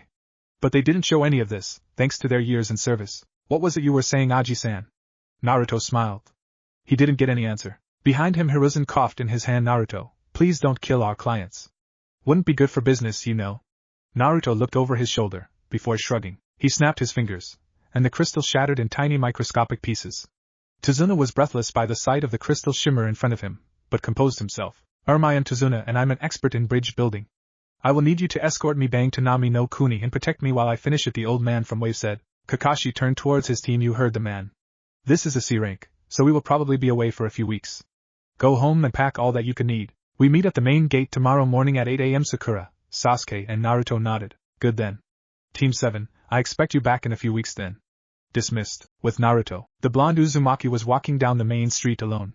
As soon as they had been dismissed from the mission delegation office, Sasuke had walked towards the Uchiha district with Sakura on his ass. He sighed. I still like Sakura-chan, but the way she acts sometimes I have to find a way to talk to her about it. Most of the time she doesn't act like a kunoichi. Maybe I can use Sasuke to make her act less fangirlish. He was making his way to Higurashi weapon shop to buy different ninja tools for the upcoming mission. He had thought he had it all at home, but no such luck. He couldn't wait till he was better at Fuinjutsu so he could make the exploding tags himself, but it was so damn hard to understand. He was only 1/4 of the way through the first beginner book. He had learned to make sealing scrolls, and he was good at it, but the rest it went slowly. It didn't really help with clones since it was him that had a hard time understanding it. But he was making progress, slow and steady. He was brought out of his thoughts when he almost bumped into someone on the street. He quickly got out of the stranger's way. He wasn't going to give the villagers any excuses to hate him more. Though since he had graduated, they were concealing it more. He had made his way to the weapon shop. He was hoping to see Tenten in there. He hadn't seen her in 3 weeks. She had been given a mission, so she was away, and now he was going on one. If he didn't see her, it would probably be a few weeks more. He stepped inside, and was delighted to hear a familiar voice. Welcome to Higuri. Hey Naruto, Tenten said, making her way out from the counter to give him a quick hug. They may only have known each other for a few weeks, but Tenten had become his best friend, if not because she was his first. When she was done she took a good look at him. It's good to see you again. Now, did you come to buy or just to say hey to little old me? She smiled at him. Naruto smiled back. Well, kind of both. You see, my team has gotten its first C-rank mission, so I need to restock all my ninja tools, like explosion tags, smoke and flash bombs, things like that. And then I hope to run into you before I was going away. She nodded, and began to take all the different articles from the shelves and put them on the counter. When she got to the kunai and shuriken, Naruto shook his head. I won't need those. Tenten frowned. I know you told me you like hand-to-hand combat and ninjutsu combat more, but you will need weapons. That wasn't what I meant. Naruto looked around the store, just to make sure they were alone. While most of the higher-ups ninja knew of his Shoton abilities, there weren't many others that did, and he planned to keep it that way for as long as he could. I can make them myself, he said, holding his hand up, conjuring a crystal shuriken. Tenten gasped. How did you do that? She motioned to take it, but quickly stopped herself and looked at him. Can I take a look at it? Naruto nodded. She took it from his hand, and looked closer at it. She was, to say the least, impressed. There was such detail, and she couldn't find any weakness in the way it was built, even though it should be fragile. In fact, it was the opposite, it was sturdy. When she was done, she made motion to return it to Naruto, but he shook his head. You keep it, I can make 1,000 others in no time. She smiled at him, bigger than before. She put it down in her pocket, making sure it was safe. She looked at him again. You still haven't answered my question. How did you do that? Naruto's face turned serious. You can't tell this to anyone, okay? She nodded. She weren't going to betray one of her closest friends. I have Shoton Kekkai Genkai. I found out just after I graduated, and before you ask, yes, the Hokage knows, and so does all the higher-up shinobi. Tenten was stunned, but regained herself somewhat. So, how does it work? Well, I haven't really figured it all out yet, but it seems like I can crystallize anything with a mass, such as earth, water, wood and so on. But I can't crystallize energy, such as lightning, wind and chakra. The only exception is my own chakra. I'm guessing it's because I'm so tuned into it. If I had to guess, I would think that if I spent enough time on, let's say a lightning bolt, I would be able to crystallize it. But because it only lasts for a few seconds at most, I wouldn't be able to do it. And all lightning bolts have a different energy signature, so it wouldn't help to try it out on 1,000 different. Tenten nodded, satisfied with the explanation. She was happy he was willing to share like that to her. She could see it was one of his big secrets. He still wouldn't tell her why all the villagers seemed to hate him so much, but she guessed it was just a matter of time. She walked over the cash register and typed all the items Naruto was planning to buy. Okay, that will be 865 yen. Naruto took the money out of his wallet, Gamachan, and put it on the counter before putting all the items in various pockets in his outfit. Tenten was still amused by his little frog wallet, and the fact that he had named it. Tenten, do you want to go grab something to eat? I probably won't be back for a few weeks, Naruto asked. Tenten looked thoughtful for a second. 1 second. I just got to ask Dad if he can watch the counter. She ran out back for 20 seconds and came back with a smile. It won't be a problem. Now, where do you want to go? She asked, already knowing the answer. Naruto smirked at her. Do you really have to ask?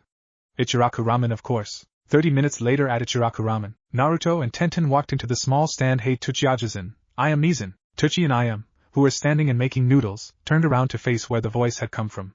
I am were the first to speak. Naruto-kun and Tenten-san. Let me guess? The usual?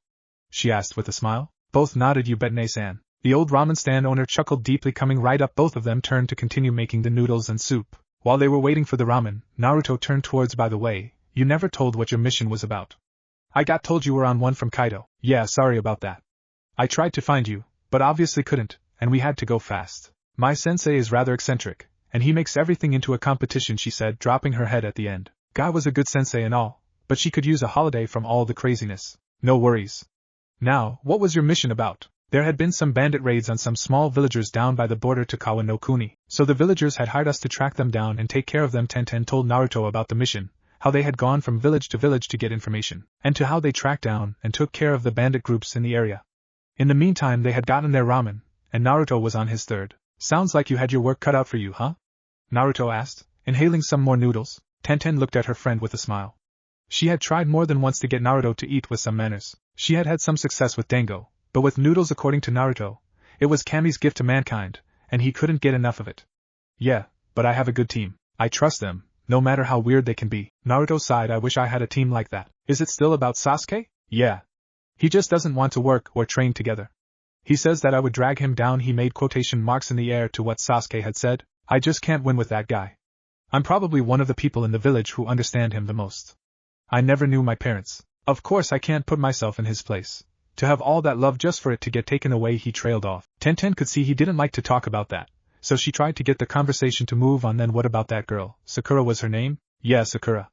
Well, she is nicer to me than she was at the academy, but she doesn't really act like a kunoichi. She is all about diets, her hair, what clothes she wear, and if Sasuke likes it. I like her, but I wish I could talk some sense into her. Ouch. I had a couple of fangirls on my class too. They haven't really made it far, so it would be good if you could talk to her. He nodded at that. She took another mouthful of ramen. Now I've told you about my mission, why don't you tell me about yours? It was your first C rank, right? Naruto brightened up when she asked. She loved her blonde friend's antics. Yes, it's our first C rank. We're supposed to escort some old drunk named Tazuna to Nami no Kuni, and then guard him while he finishes some bridge there. Tenten shook her head at her friend's bluntness at describing people. He hadn't really learned what should be thought and not said. Well, good luck then. It's a C rank, so you shouldn't get into something you can't handle. Especially with your little gift, she said, referring to his crystal powers. Naruto nodded thanks. They were silent for a bit while eating their food. Naruto broke the silence. Do you have any chakra weights at your shop? I read that they can help you with your speed and strength. I was really planning to wait till I could make restriction seals, but it's going slower than I had anticipated. So for now, I will have to go with weights. I tried to look for them while you were gone, but couldn't find any, and I never got to ask Kaido. Tenten finished what ramen she had in her mouth. You wouldn't be able to find them. There aren't many that buy them, so we will have to order them. I can do it later back at the shop. They should be here when you're back from your mission. Thanks, Naruto said, taking another inhaling of ramen, now on his fifth bowl. So it's here where you were hiding? And with a girl nonetheless. I'm so proud. I hope I didn't interrupt anything. A voice came from behind them. Both of the genin spun around on their chair to be faced with a big white-haired man. Ero Senin. It's nothing like that. Kami, you're such a pervert. Naruto said a little high. Gamagaki, how many times have I told you not to call me that? And it's super pervert, thank you. Jiraiya responded, puffing a bit. Tenten watched as the two kept bickering. She knew she had seen the old man somewhere before. Then it hit her. It was Jiraiya. Tsunade's, her idol, old teammate. Naruto, you really shouldn't call someone like Jiraiya that. Sorry, Jiraiya-sama, she said while bowing. Naruto scoffed. You wouldn't say that if you knew him. And you heard what he said. He is a super pervert. Tenten looked from Naruto to Jiraiya. Well, he did say that. But someone with that much skill and such a high rank can't be a pervert. Can he? Now Naruto. Don't get into a fight with your girlfriend, Jiraiya said with a smirk, causing both of the genin to blush. Naruto was the first to speak. Damn it, Ero-senin. I told you it isn't like that. He paused for a few seconds. Now that I think about it, why are you here? I thought you were out of the village. Jiraiya smiled at his part-time student. I was. But I'm back to report to sensei, and he told me that you're going on your first year rank? You bet I am, was Naruto's answer. Okay, in that case I got a new exercise for you, the white-haired man said, taking off his backpack and looked through it. Now Naruto was excited. As much as a pervert the old sage was, he was a good teacher and always had new thing Naruto could do. He got more and more excited the longer it took Jiraiya to find whatever it was he was looking for. His excitement plummeted when Jiraiya took up what looked like a water balloon and gave it to Naruto. Naruto looked curious, and a little disappointed, at Jiraiya. Jiraiya sighed. It's the first step to a jutsu. And before you ask, no, I won't show you before you have at least mastered the second stage. There are 3 stages. Are you sure you won't show me the jutsu? Jiraiya shook his head. Naruto sighed. Fine, but what am I supposed to do? This Jiraiya took out another balloon. First nothing happened, but then small lumps began to appear on the surface, before it burst. Naruto and Tenten looked curiously at his hand, where the balloon had been before. You have to burst it open by using your chakra alone. Just rotate the water inside it. Jiraiya took out a scroll. Here I have sealed a lot of balloons inside it. It won't be easy, but if you manage to finish it before I get back, I'll give the second stage to Kakashi. For the third stage, you will have to wait for me. Naruto took the scroll and put it down his pocket. Thank you, Ero-sen, and Jiraiya nodded at him, before waving and walked away. Naruto turned back to his ramen, just to see Tenten look accusingly at him. What? You're learning from Jiraiya-sama, one of the Densetsu no Sannin, and you don't tell me? I didn't think it was that important. Besides, he doesn't really train me. Kakashi-sensei is my sensei, though he doesn't train me much either. Tenten sighed. Just promise me, if you ever get to meet Tsunade-sama, and you get the chance, please introduce me to her. Will do, Naruto said, smiling. He knew that Tsunade was Tenten's idol, and that she held her in very high regard. He finished his bowl. Oh well, I'm full now. How about you? Tenten looked at him with an amused look. I have been done for 20 minutes. Naruto chuckled at that. Well, thank you for staying then. No problem. What are friends for, right? Right, and with that they paid for their meal, said their goodbyes, and walked each their way. Next morning at Konoha main gate, 11 a.m. Ga, where are your sensei? He should have been here 3 hours ago. Tazuna said, rather irritated. I knew you weren't worth anything. Sakura and Sasuke shot him a glare. Naruto just kept reading his book. He may have lost it a bit when he first met the old drunk, but he weren't gonna let that happen again. He was aiming to be a top-notch shinobi of Konoha. Naruto looked up from his book. Well, it's almost 11 now, so he should be here any minute.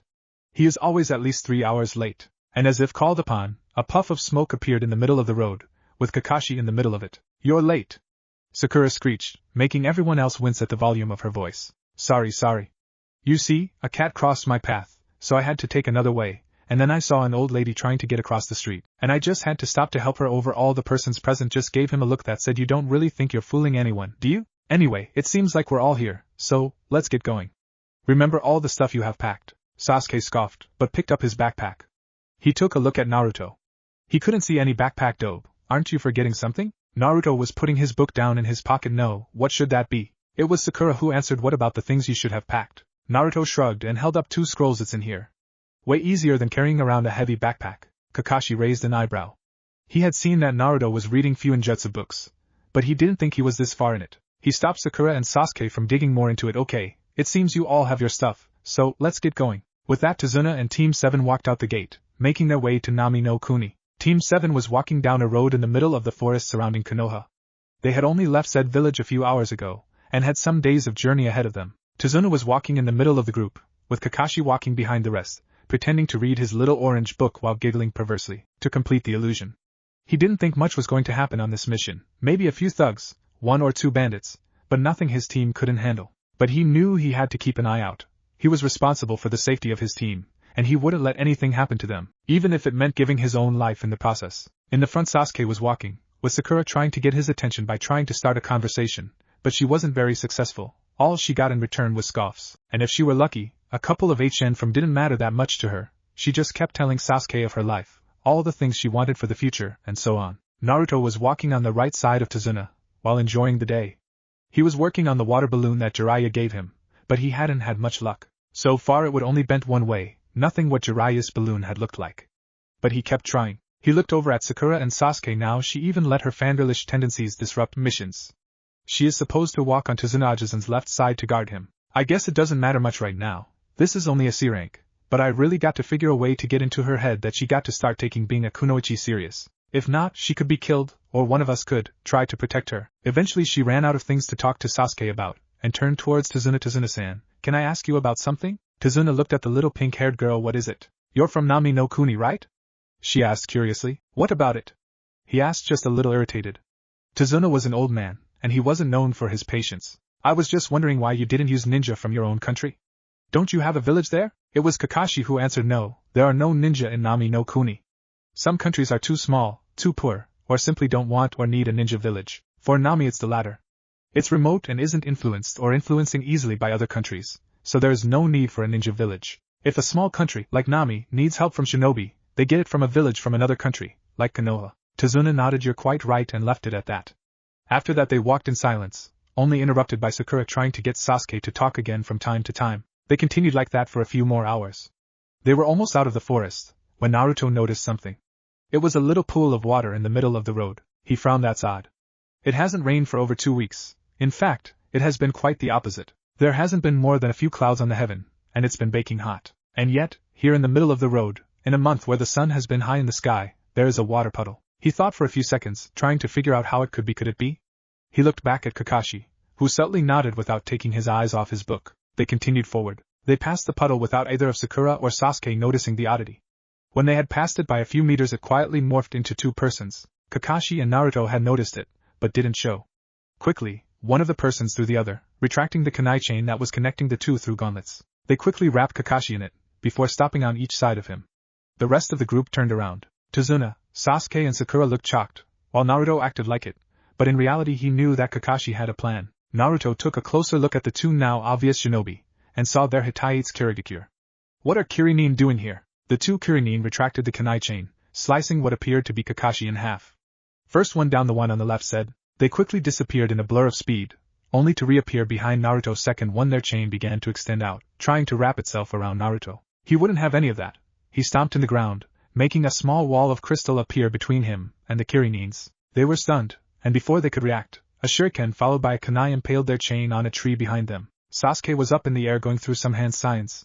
He took a deep breath, before spewing out a large fireball katan. Gokaku no Jutsu. The Kirinin tried to pull the chain out of the tree, but quickly realized that they couldn't. They snapped the chain from their gauntlet, and dodged by jumped each their way, but they weren't finished yet. One of them charged towards Sasuke, and the other towards Tazuna, both planning to strike their target down with their claw. Sakura quickly got in front of Tazuna with a kunai in her hand. I have to protect him.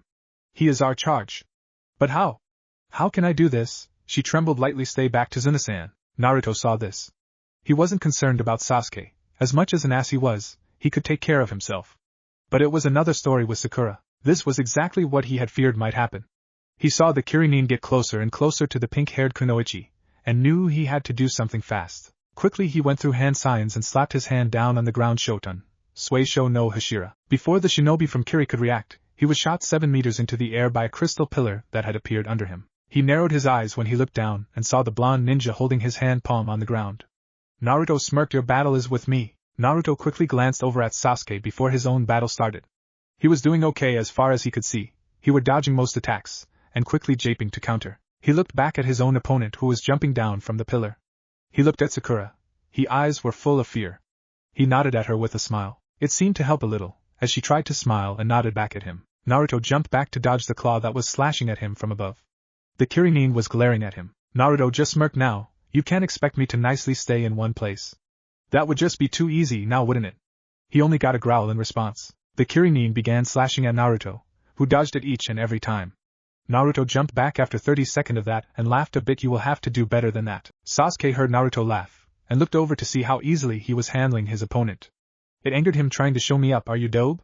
Not going to work. I'm gonna get my opponent down in no time, he thought as he ducked under yet another strike, only to counter with a kick in the stomach, which pushed his opponent back a meter or two. He charged his opponent and unleashed a flurry of punches and kick from his Uchiha style. This caused him to be left open, not going unnoticed by the Kirinin. He slashed towards Sasuke's not open ribs. Sasuke saw it, but couldn't block it. He wasn't fast enough. Just before it hit, a couple of crystals shot up from the ground, blocking the attack. Team! Get your game together. I can't fight both our fights. Naruto yelled, jumping over a strike and kicking his opponent in the face. Sasuke scoffed. In Naruto's fight, he was the clear superior. The longer they fought, the more of an advantage he had. The Kirin kept slashing at him, exhausting himself like that. Sasuke's were another story. They were close to equals, and it didn't help that Sasuke didn't keep his head cool. He tried to prove himself because of how good Naruto was doing, resulting in him getting bruises here and there, but no cuts so far. Naruto winced when his opponent finally got him. He had a scratch across the back of his hand. Naruto decided that he had had enough of it. Sasuke, throw yours over here. Sasuke looked annoyed by the fact that his blonde teammate was giving him orders, but complied. The next time his opponent slashed at him, he grabbed his arms and threw him over at Naruto's opponent. They knocked each other to the ground, and Naruto went through a seal's Kesho Purism. 3 glass-thin red crystals grew out of the ground, encasing the Kirin in a prism. But Naruto didn't stop there. He went through another set of seals, before slamming his hand on the red crystal Shoton, Beninga Kusoku. From the sides of the crystal prism, chains shot out, wrapping around the two enemy shinobi. When it was done, Naruto lowered the prism, only leaving the two Kirin sitting on the ground. Before they could react, Naruto knocked them both out by slamming them on the neck. That's when Kakashi came out of the tree line clapping. Very good, I'm impressed, he said with a nice smile. Sakura and Sasuke watched him with wide eyes, before glancing over where they thought they had seen him getting sliced in half. There were only wood pieces left there, a clear evidence of a kawarini. Naruto just watched passively. He didn't think there was a way for Kakashi to get taken down by two ninja of that caliber. Tazuna scoffed. Why didn't you help your students? They could have died. I knew I should have asked for some better shinobi, he said, not sounding a little bit irritated. Kakashi looked back at him without emotion. I was standing in the tree line all the time, ready to jump in at any moment if the need should arise. He paused, walking over to the Kirin, checking the chains. He took them up, and began walking over to a thick tree, taking out his own chains. Now, isn't there something you would like to tell us? Those two are the demon brothers of Kiri, Goza and Meizu. They are 2 C-rank missing nin. While they could have been after one of us, but that is highly unlikely. For one reason, these 3 Kakashi gestured towards his team is newly graduated ninja. They haven't made their name yet. It's true they could have been after me, but I don't have anything standing with Kiri. Another reason is that we just got assigned to this mission. Not even the Hokage knew we were going to get it, before we did. So that only leaves you, Kakashi continued while tying up the demon brothers. Tazuna gulped. Kakashi ignored it for now and turned towards Naruto. You can dispel your chains now. Naruto nodded and snapped his fingers, making his chains shatter. While Naruto didn't need to snap, he loved how it looked.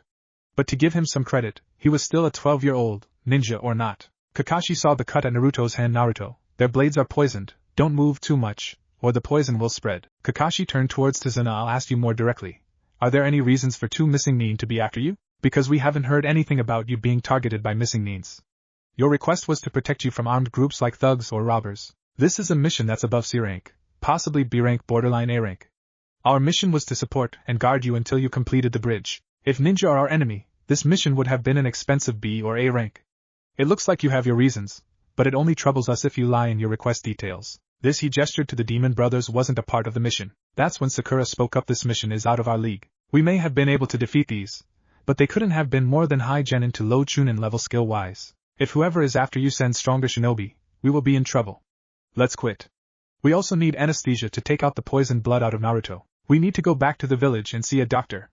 In the weeks since they had graduated, Naruto had grown at her. While she still found him annoying from time to time, and she didn't like the way he acted towards Sasuke, she had started to respect him for his skills, something she never thought she would in the academy. No, that's not needed. The group looked at Naruto.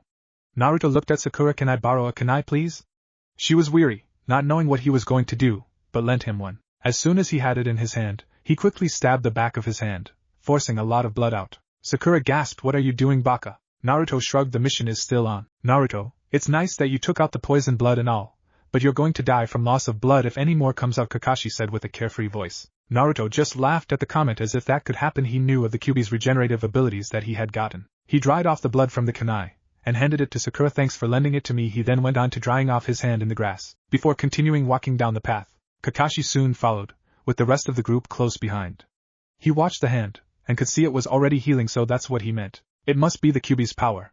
He knows more about it than I would have thought. Fortress, unknown location, failed. I spent a lot of money to hire all of you because I heard you all were skilled ninja. A short man in a business suit said, looking at a larger man, who was sitting in a throne-like chair. Stop complaining. The man in the chair sneered, swinging a big butcher-like knife at the shorter man, just to stop inches from his throat. I'll use this decapitating knife and kill those guys. The shorter man didn't seem to believe he could do it, and starting talking in a mocking tone. Do you really think you will be okay? It looks like the enemy has hired good shinobi, and since the demon brothers failed in the assassination, they'll be more cautious, so it won't be easy. Who do you think I am? the sword-wielding person said, not liking the tone the shorter man was speaking to him in. I, Momochi Zabuza, was called the demon of Kirigakure. The shorter man looked at him. Fine, do what you want. But I expect him to be dead, and soon, he said, walking away. Team 7 campsite later that night. Naruto was sitting on a hill at the edge of the camp. Kakashi had taken the first watch, and he was taking the second. He was sitting reading the book on Fuinjutsu. He almost understood the concept behind the explosion tags. But he knew he couldn't make them yet. He made a note to himself to have his clones work on his handwriting. He wasn't ashamed to say that it sucked. He hadn't really needed it, until now. He heard steps behind and looked over his shoulder. To see Sakura walking towards him, he turned to his book again. Can't sleep. No, her voice sounded behind him. Hey. Aren't you supposed to keep watch? She asked a little accusingly. Naruto didn't answer. Instead, he pointed to places at the edge of the camp. She looked to see a couple of Kagebunshin. Oh, sorry. No problem. He flipped a page. Why can't you sleep? She hesitated. She didn't really know if she wanted to share this with Naruto. She sighed, and sat down a meter beside him. I keep thinking about the battle. And then now, how tired Sasuke is because of it I don't know. This time it was Naruto's turn to hesitate. This was the moment he had waited for. The moment he could try to get her to act more like a kunoichi instead of a fangirl. I have some advice, but I don't know how much you're going to like it.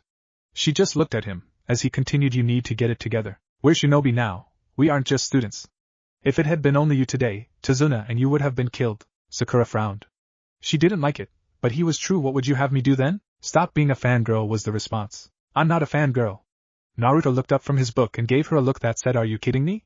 She sighed. Okay, maybe just a little bit. Naruto shook his head with an amused grin on his lips, tried to take being a kunoichi more serious.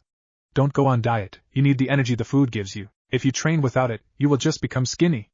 And not the good skinny you want. I mean bad unhealthy skinny. I don't think Sasuke would like that very much. She blushed like she had just found out her secret crush, and then start training. Stop caring so much about your clothes, hair and so on.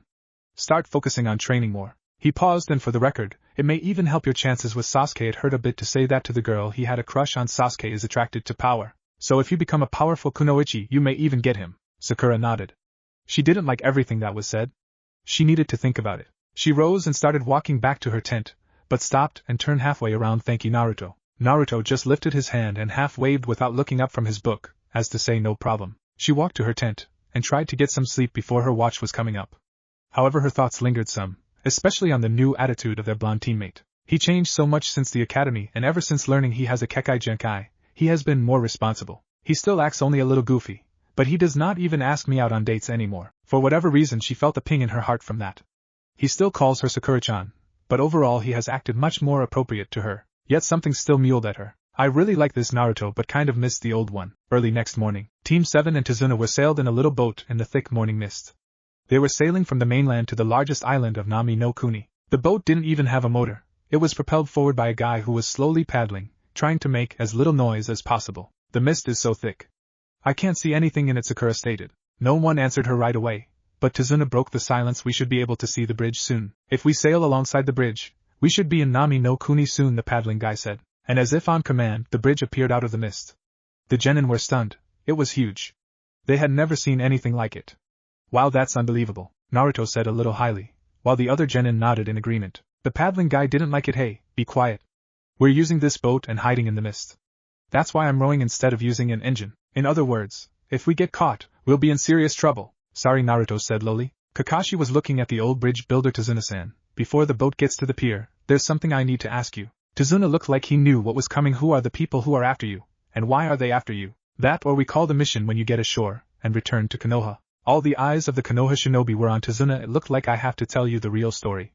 I mean, I would like for you to hear my story. As you said, he nodded towards Sakura. This mission is most likely out of your job description and capabilities. He paused.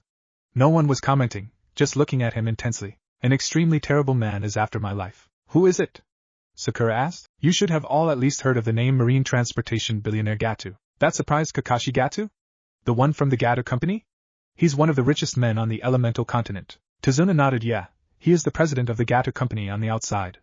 But underground he uses gangs and ninjas to smuggle drugs and contraband goods. He also does a nasty jobs like takeovers of other companies and small countries. And 1 year ago, he set his sight on Nami no Kuni. He entered this country using violence and wealth as his shield, and he quickly took over the island's sea traffic and transportation. Of course, Naruto said, bringing all eyes on him. Of course, what dope? Sasuke asked, irritated that Naruto apparently figured something out before him. If you wanted to take over a country like Nami, What would be the first thing you were going to do? Neither Sakura nor Sasuke answered him. Take over the shipping industry. If you control that, you control everything in a country like this. They use the shipping industry to get things from the mainland, to transport stuff between the islands and so on. In a country like Nami, controlling the sea means ruling over the wealth, politics, and the people. By taking over the shipping industry, you effectively control close to everything in a country like this. Sakura was wide-eyed. He actually paid attention.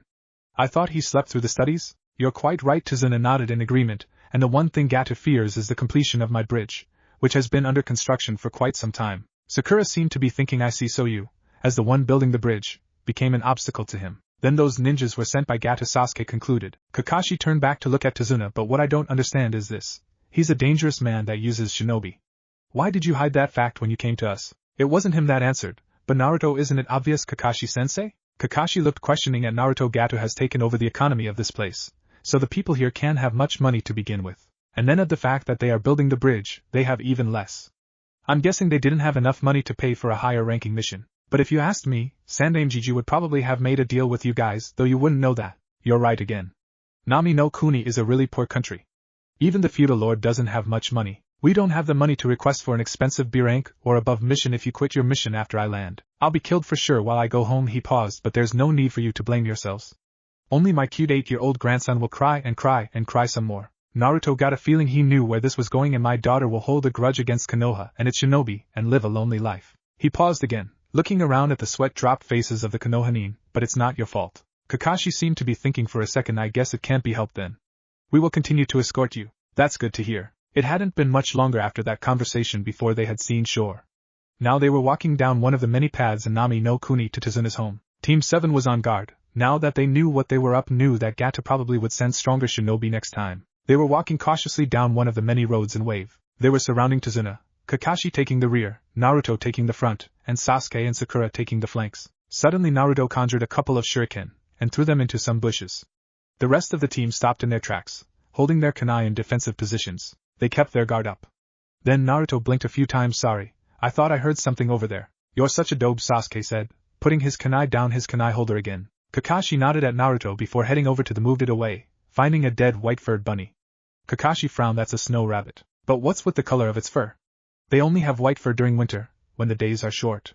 He looked around the tree line, trying to spot anyone close by. That means it is a rabbit that was raised inside a place where the sun isn't a factor, highly likely for the Kawarimi no Jutsu. He kept looking around, not going unnoticed by Naruto and Sasuke. Sasuke had been shown up by Naruto more than he liked in the past few days. They readied themselves. Kakashi spotted a sliver of silver in the corner of his eye. Everyone, get down! A big butcher-like sword were flying through the air, heading towards where Tazuna was standing. Naruto took action first, grabbing Tazuna's sleeve, and ducked, forcing the old man with him. Sasuke wasn't far behind, grabbing Sakura's wrist. The sword flew over their heads by mere centimeters, before hitting and embedding itself in a tree behind them. A man appeared on the handle of the sword. Sharingan no Kakashi. I see. Shinobi on the level of the demon brothers couldn't have handled you. The man looked over the Konohanin. Kakashi stepped forward. That may very well be, but it wasn't me who took them down. It was my team. Kakashi looked the man over. Sasuke meanwhile reacted on the Sharingan part. Kakashi-sensei has the Sharingan? But I thought only members of my clan had it. He frowned, then smiled a bit. As much as Sasuke can smile anyway, I guess I can learn a thing or two from him after all. Momochi Zabuza, also known as the Demon of the Hidden Mist. Current status, missing Nin, forced into hiding after an unsuccessful coup d'etat against the Yondaime Mizukage. Kakashi looked back at his team. Team, stay back. You'll only get in the way. Sasuke scoffed at that. Why? We took the demon brothers down pretty easy. Now it was Naruto's turn to scoff. Sasuke turned towards him. Do you have something to say? Yeah, the demon brothers must have hit your head pretty hard. The demon brothers were high genin to low chunin level. Momochi Zabuza, on the other hand, is at low to mid ANBU level. We wouldn't stand a chance. The only one on our team who has a chance is Kakashi-sensei, and the best teamwork we can offer him right now is stay out of his way. Naruto was so glad he had talked the old Hokage into giving him one of the bingo books. He had memorized it, so he would know when to fight and when to run. Sasuke just scoffed. Kakashi nodded approvingly back at Naruto. Now we can do this in one of two ways. 1. You simply hand over the old man, and I let you go without a scratch. Zabuza's voice sounded. Then he smirked, jumping down from his spot on the sword, taking it with him. Down. Or 2, you refuse, and I kill you all before you can count to 5. He finished, getting into his battle stance. Kakashi looked seriously at Zabuza. If he is our enemy, Kakashi moved his hand up towards his Hittite. Pulling it up slightly, I can't afford to hold back. He pushed the Hittite the rest of the way up, exposing his left eye, the Sharingan. He turned his face slightly, to see his team out of the corner of his eye. Everyone, from the swastika formation. Protect Tazuna-san. The three genin were fast, taking the position, Tazuna in the middle, with the three genin standing around, Sakura and Sasuke having regular kunai up in front of them, and Naruto having a crystal version. Oh, I'm honored. I get to see the famous Sharingan right of the bat. This will be interesting, he continued while a thick mist was forming, but let's cut the chit-chat now. He vanished in a blur of speed, before reappearing on top of a lake. The three genin were surprised and impressed by the speed, but it quickly turned into fear. They realized they didn't have chance, whatsoever, against him. Zabuza stood with half the ram sign in front of his chest, while his other arm was pointing up. The water under him started to make small waves, while water particles swirled around him. He's putting a lot of chakra into the water, Kakashi noticed. He brought up his kunai, ready to charge. He didn't make it before Zabuza casted his jutsu. Kirigakyu no jutsu. The mist peaked. Team 7 couldn't see 3 feet in front of them. The genin couldn't see Kakashi anymore, and tightened up their stance. 8 points. It sounded from everywhere and nowhere. The larynx, spine, lungs, liver, jugular vein, collarbone, kidney, and the heart. 8 points. I need to strike once, and you're dead. The genin shuddered. Now, how do you wish to die? Kakashi, also hearing this, summoned a bunch of chakra, making a small shockwave, effectively pushing away the mist just around him and his team. Sasuke was frozen in fear. What an intense thirst for blood. One breathing motion, or one eye movement will be detected, and it'll get me killed. What an atmosphere. If I stay here much longer, I'll go insane. Sasuke started trembling now. Sasuke, Kakashi's voice sounded. Don't worry. I'll protect the three of you with my life. I won't let anyone on my team die, he said with an eye smile. I wonder about that. Kakashi Zabuza's voice sounded again, right before he appeared in between the three genin. Kakashi reacted fast, charging at Zabuza, pushing him back. Zabuza was wide-eyed. The fight begins now, Kakashi said, slashing at Zabuza with impressive speed. The missing nin simply jumped back, dodging the slash. Before he had landed, Kakashi brought up 3 more kunai, casting them towards Zabuza. He dodged one, but the others hit their marks, on dead center in the forehead, and 2 in the chest. Zabuza was standing still, before beginning to leak water. That's when another figure appeared behind with a slashing motion. Sensei, watch out! Behind you! Sakura yelled, but too late. Kakashi was cut in half. The time seemed to slow down for the genin, before what they had thought to be Kakashi to burst into water. Zabuza looked wide-eyed.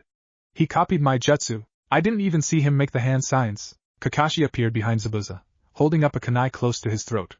Zabuza sliced his sword towards Kakashi, who quickly blocked with his kunai. He hadn't expected the force though, and was forced out on the lake. Zabuza was close behind, standing a couple of meters away facing his opponent. I must say, you live up to your nickname, Copy Ninja Kakashi. I am impressed. And I'm not easily impressed, Zabuza voiced. But now we're in my element. He started making hand signs.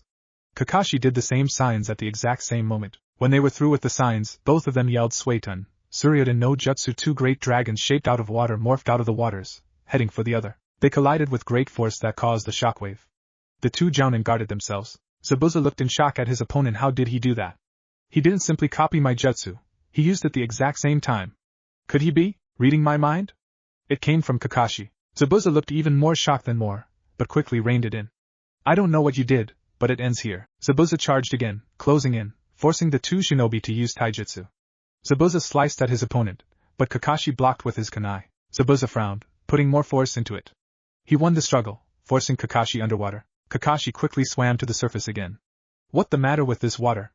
It's so heavy, he thought while climbing up on the surface again. Zabuza grinned at that. I'm afraid you've fallen into my trap, Kakashi. He appeared behind the half-submerged Kakashi, and went through some hand signs again. Suiro no Jutsu. Kakashi looked back at Zabuza, who were standing with a hand extended towards him.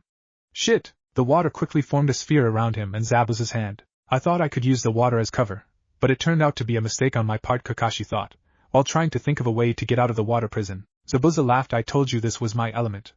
You give me a hard time when you're moving, but now that won't be a problem. He looked over at Tazuna and Team 7. Now then, Kakashi, I'm going to finish you off later. First, I'm going to get rid of them. He made a hand sign. Mizu Bunshin no Jutsu. A water clone appeared. Back at Tazuna, Team 7 was staring wide-eyed in fear.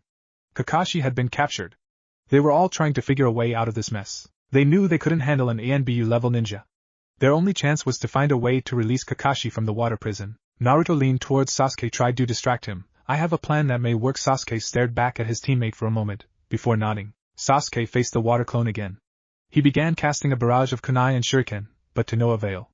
The clone simply dodged and blocked them. Sasuke summoned a Fuma shuriken, casting it, hoping it would buy him just a bit of time, and then went through the hand signs for his clan's Katan Jutsu. He took a deep breath and breathed out a large fireball Katan. Gokaku no Jutsu. The clone was surprised that a genin could use such an advanced jutsu, but again dodged it with ease. Sasuke was starting to pant slightly. The jutsu had taken a good portion of his chakra, and he hadn't recovered fully from the encounter with the demon brothers Dobe. I hope you're done soon. I can't hold him off much longer. Naruto nodded high. Just give me a few more seconds, team. He needed a lot of chakra for this jutsu. While he had monster reserves, it wasn't easy to summon a huge amount at once. There he made hand seals Shoton, Kesho Gakakuro. The ground under the clone, and the water under Kakashi's water prison glowed brightly pink, before they were encased in crystal.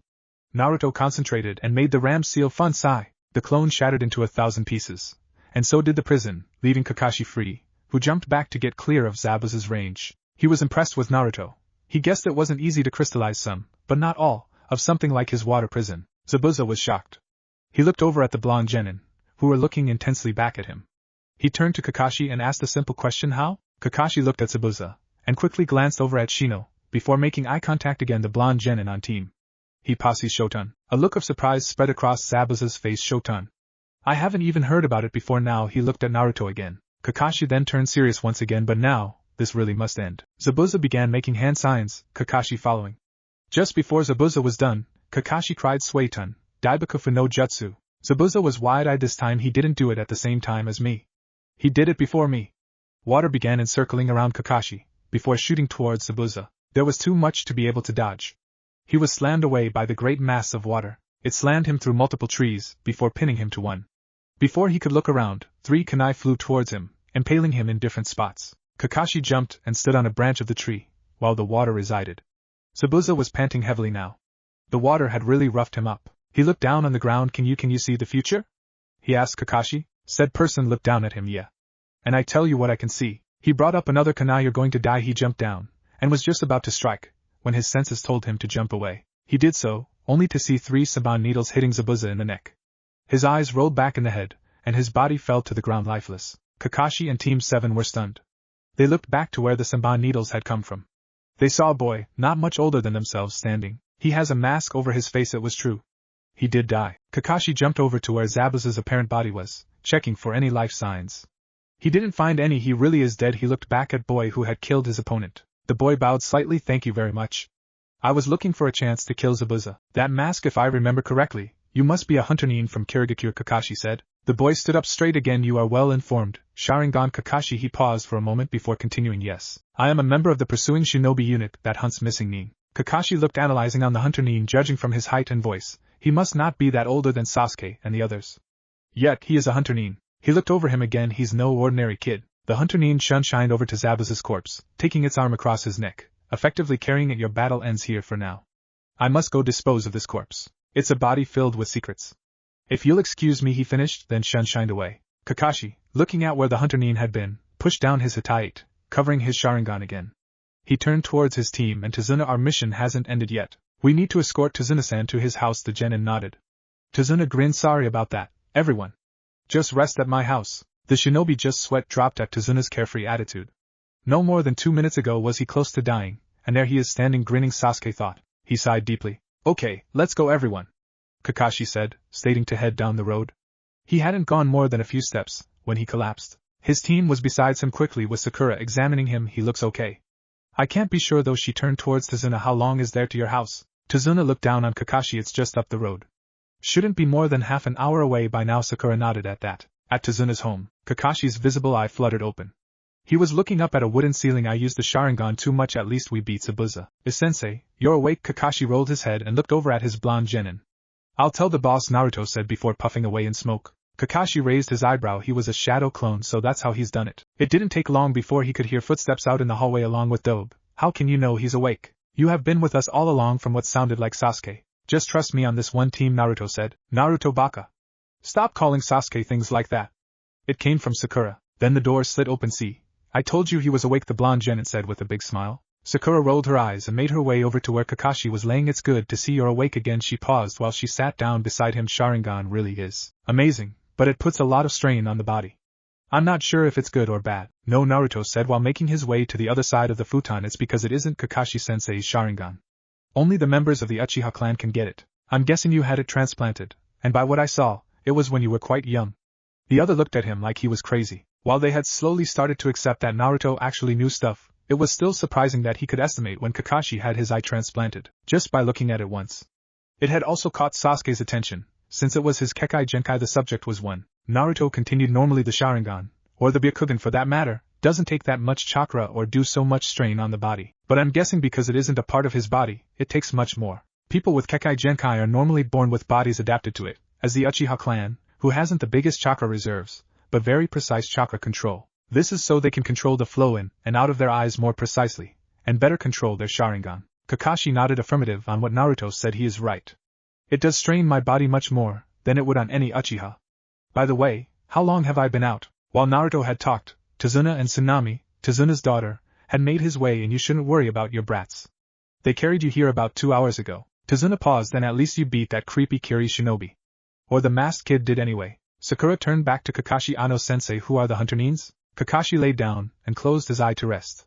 To say the Sharingan had strained his body was a great understatement. Sakura was almost beginning to think that he wouldn't answer when he spoke up. The hunter nins are a special department from the villages A and BU. They are also known as the fire extinguishing unit, and their job is to erase any evidence that a shinobi was alive. A shinobi's body will give away the secret of their jutsu, if said shinobi had a special chakra type, and any specific medicine that was used on the body, along with various other things. He paused and opened his eye to look around on the audience. For example, if I died, the secrets of the Sharingan would be examined, or if Naruto died, his Shoton would be studied, and possibly copied. He looked at Naruto when he said his name. Naruto got shivers up his spine. It's kinda creepy and disgusting that another village would examine my body from top to toe, just to find out about my Shoton. In other words, Kakashi continued, hunter nins will kill missing nins who have abandoned their village, and dispose of the shinobi's body, to keep the village's secrets in the village. He looked over the people in the room. They were all nodding understandingly. That is, all except Naruto, who was frowning. What is it, Naruto? Sensei, isn't Saban needles an odd choice of weapon for a hunter nin? I mean, they are small and precise, but it's pretty hard to kill anyone, unless you hit exactly on some specific nerves. Now Kakashi was frowning too. Yes, that is odd. And then Naruto continued, there's also the fact that the boy took the body with him. If a hunter nin is supposed to erase all evidence of a shinobi, why would they take the body with them? Wouldn't it just be easier to do it where the body is? It could be because we were there, but it just seems like something is adding up. You're right.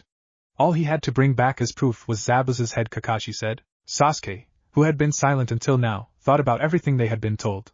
Nothing adds up. Why did the hunter nin use Saban needles, when it's so hard to kill with? And why did he take the body, if all he needed was to take the head and burn the rest to crisps? Sasuke kept thinking over what he had been told, trying to see underneath the underneath. That's when his eyes widened. No. It can't be. What? What are you people talking about? Tazuna asked, not a little bit irritated. Father! I'm sure they will get to it, Tsunami scolded. Kakashi looked lazily at the two civilians. Zabuza isn't dead. He is in fact very much alive. What? The two civilians and the pink-haired Kunoichi were all but stunned. What do you mean, Sensei? You yourself confirmed that he was dead. As in not alive, Sakura screeched. Kakashi looked at Sakura. It's right, I did confirm it. Then how? How is he alive? She asked. Saban needles, Naruto said, with a look that said, why didn't I think of that before?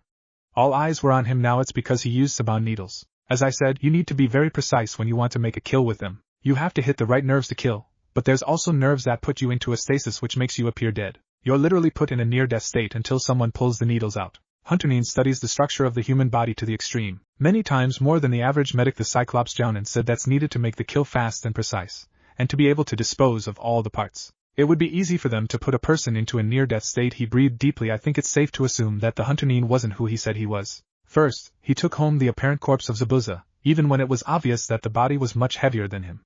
Second, he used a weapon that has a low fatality rate. From these 2 points, it's clear that the goal of that boy wasn't to kill Zabuza, but to help him. Excuse me, Kakashi-san, but maybe you're overthinking this a bit?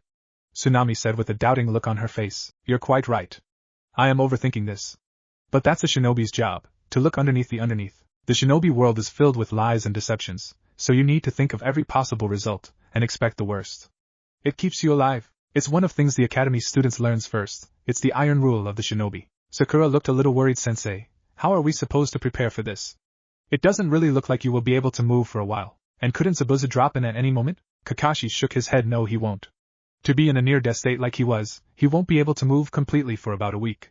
And by then I should be able to move too. Sakura nodded. Still, we still have to prepare. And how are we going to do that, when you're cooped up in here? How? Even if I can't move around too much, I can still train you. For the next week we're going to get you three prepared by training. I can probably take on Zabuza again, but you will need to keep his little friend off my hands. He can't be much older than you, but he is already that talented. We can't underestimate him. Wait. You can't expect us to take on another shinobi of that caliber. We just graduated from the academy. How are we supposed to beat another shinobi? Sakura, who was it that took down the demon brothers? And who helped me get free when I was trapped? She glanced over at her teammates. That's right.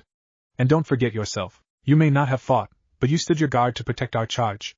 You three are growing at a rapid rate. If I train you for a week, you should have more than a chance of beating that kid. There's no way you can beat them. It came from a gloomy voice in the doorway. They all turned around to see a little boy, not much older than 7 or 8 years old. You will just die. Inari. Where have you been? I've missed you so much. A loving voice sounded. Team 7 looked around, before they were shocked to find out it came from Tazuna. Inari ran over to his grandfather, and hugging him, "You're home, Ji-chan. I've missed you too, Inari, say help to them. They have escorted your grandpa all the way from Konoha, and they will be staying with us until the bridge have been built." Tsunami scolded. Inari looked at the foreign shinobi. "Kachan, they're all going to die. There's no way anyone can stand up to Gato and live." This caused glares from Sakura and Naruto. "PFT. How dare he? He doesn't even know what we're capable of." Naruto glanced at Tazuna. "I guess it runs in the family," he thought, remembering how Tazuna had reacted first time he saw them. Inari started to walk away. "If you don't want to die, you should go home. No one can stop Gato." And with that said, he disappeared out the door. Tazuna looked down the floor with a solemn look. "I'm sorry for that." Team 7 was once again shocked. Not only had Tazuna spoken with love to the little brat that had insulted them, he was sad now. There was much more to Tazuna than they knew. Kakashi waved with his hand. "No problem. Now team, we will take today to rest from the journey. Tomorrow we will start the training." Elsewhere in the middle of an unknown forest, the young fake hunter Nin was squatting beside Zabuza's body, slowly unfolding a leather roll with various medical tools. He turned to look at Zabuza, trying to find any damage that may have been done. Other than scratches here and there, the only problem right now was the long needles in his neck. He looked analyzing in the area where he had hit him with the needles. "It seems I have to cut the clothes off his mouth first, and make him cough up the blood first." He took a scissor-like tool from the scroll, and slowly closed in on the clothes. When his hand was no more than a few centimeters from the target, Zabuza's hand shot up and grabbed the fake hunter Nin's. "I can do that on my own, thank you very much." It came from Zabuza, as he slowly opened his eyes, and began to peel the clothes off. "Oh," the boy said, "you're already awake." He didn't sound surprised by a long shot. Zabuza grunted as he sat up. "Geez, you're so rough," he said, as he began picking out the needles harshly. This caused a gasp from the young boy, who frowned under the mask. "I could say the same thing about you, Zabuza-san. If you keep picking those out like that, you're just going to damage a blood vessel. Then you're going to bleed out and die for real." Zabuza didn't seem to care, as he continued to pick out the last of the needles. He sat silently for a second, before turning his gaze on the young boy. "How long are you going to wear that fake mask?" "It's not needed here, so take it off, Haku." "Sorry, I forgot. It's been a while since I have needed to use this," the boy said, beginning to lodge off the mask from his face, though it did help pull off the act and fool the shinobi from Konoha. "If I didn't intervene when I did, you would have been killed for sure," he finished. His mask was off. His face didn't look like a boy's face. The curves were very soft, and the skin fair, and his expression just shouted, "I couldn't hurt a fly if I wanted to," though Zabuza knew that it wasn't true. "That may very well be, but you didn't need to attack my neck if you wanted to put me into a fake death. You're still that same wicked girl I picked up all those years ago." Haku smiled. "That may very well be true. But I couldn't help it. I didn't want to scar your beautiful body, Zabuza-san. Also, it's much easier to aim at the neck, since it has much less muscle tissue." Zabuza tried to stand up, but only made it halfway up before falling on his butt. Haku made her way over to help him. "You won't be able to move for a week or so.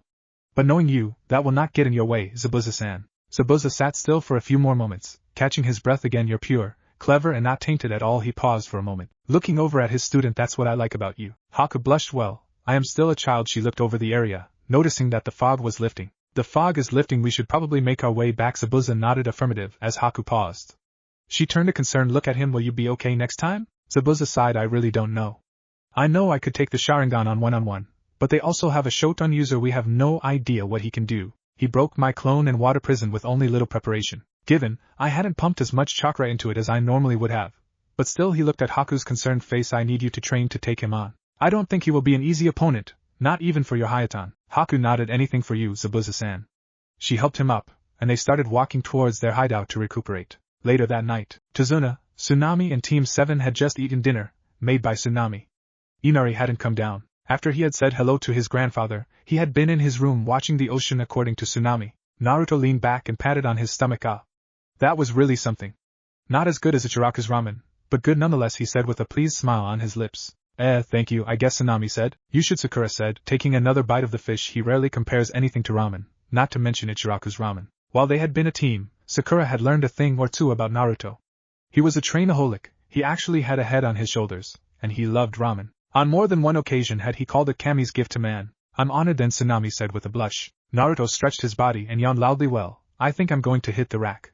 See you all tomorrow, he said, walking out the kitchen. He walked up the stairs and heading for his room when he heard something from Inari's room. Slowly he opened the door to a crack to see what was going on. Inside, Inari was sitting in the windowsill. He was looking out at the ocean, but that was not all. As far as Naruto could see, he was holding a picture. Then he heard sobs from Inari, who were pressing the picture frame further into his hug. It came half smothered from Inari. Naruto was looking with compassion. I guess he lost his father.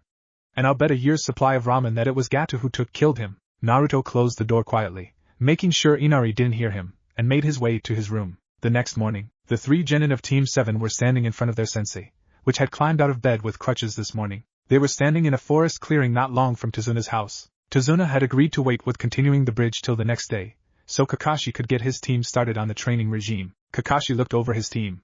They were all looking back at him determinedly, even Sakura. He took an extra look at her. What has come over her? She normally just looks and adores Sasuke. Oh well, it can't be bad. He coughed in his hand to clear his throat. Well then, let's get started. We're going to work on your chakra these next days. Sasuke and Sakura looked disappointed, while Naruto looked indifferent. Sasuke was the first to speak. Chakra? We can already use chakra and form jutsu. Let's just get on with it. Yeah, I agree, Sakura said. Naruto looked at her with an "are you kidding me" look. She always agreed with Sasuke. She didn't have to voice it. Kakashi shook his head. No. You may be able to use chakra, but you have far from mastered it. Now, for today's exercise we're going to the gen. And looked at him with high expectations. Climb trees. And once again, Sakura and Sasuke were dumbstruck. This time it was Sakura who voiced her opinion. Climb trees? How are climbing trees going to help us with our chakra control? Or help us at all for that matter? Like this, Naruto said, going over to a tree, only stopping for a second to concentrate his chakra, before stepping onto the wood and beginning to walk vertically up the tree. Kakashi nodded. That's right. I see you've already mastered it. Care to explain to your teammates what you're doing? Sasuke were glaring at Naruto. How much ahead of me have you come since the academy? What am I talking about? He isn't ahead of me. He just knows an exercise that I don't. He can't be ahead of me. He is a clanless loser, and I'm the heir to the strongest clan in Konoha.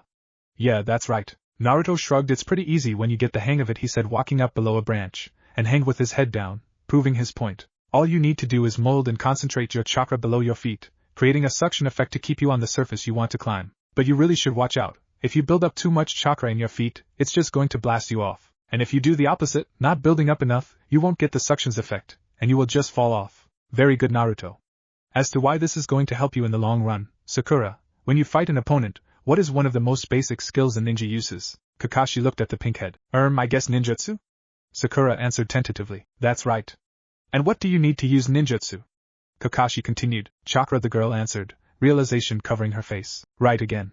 So by doing this exercise, your chakra control, and therefore your chakra utilization skills, will improve, and you will be able to use more ninjutsu. The Jounin finished the explanation. He looked at the 2 grounded genin to see if they had understood. Sasuke looked pissed, Kakashi thinking it was highly likely because of Naruto, which caused him to look at said member of Team 7, and sweat dropped. Now you're just showing off. Naruto was currently swinging back and forward, only connected to the tree by 1 foot.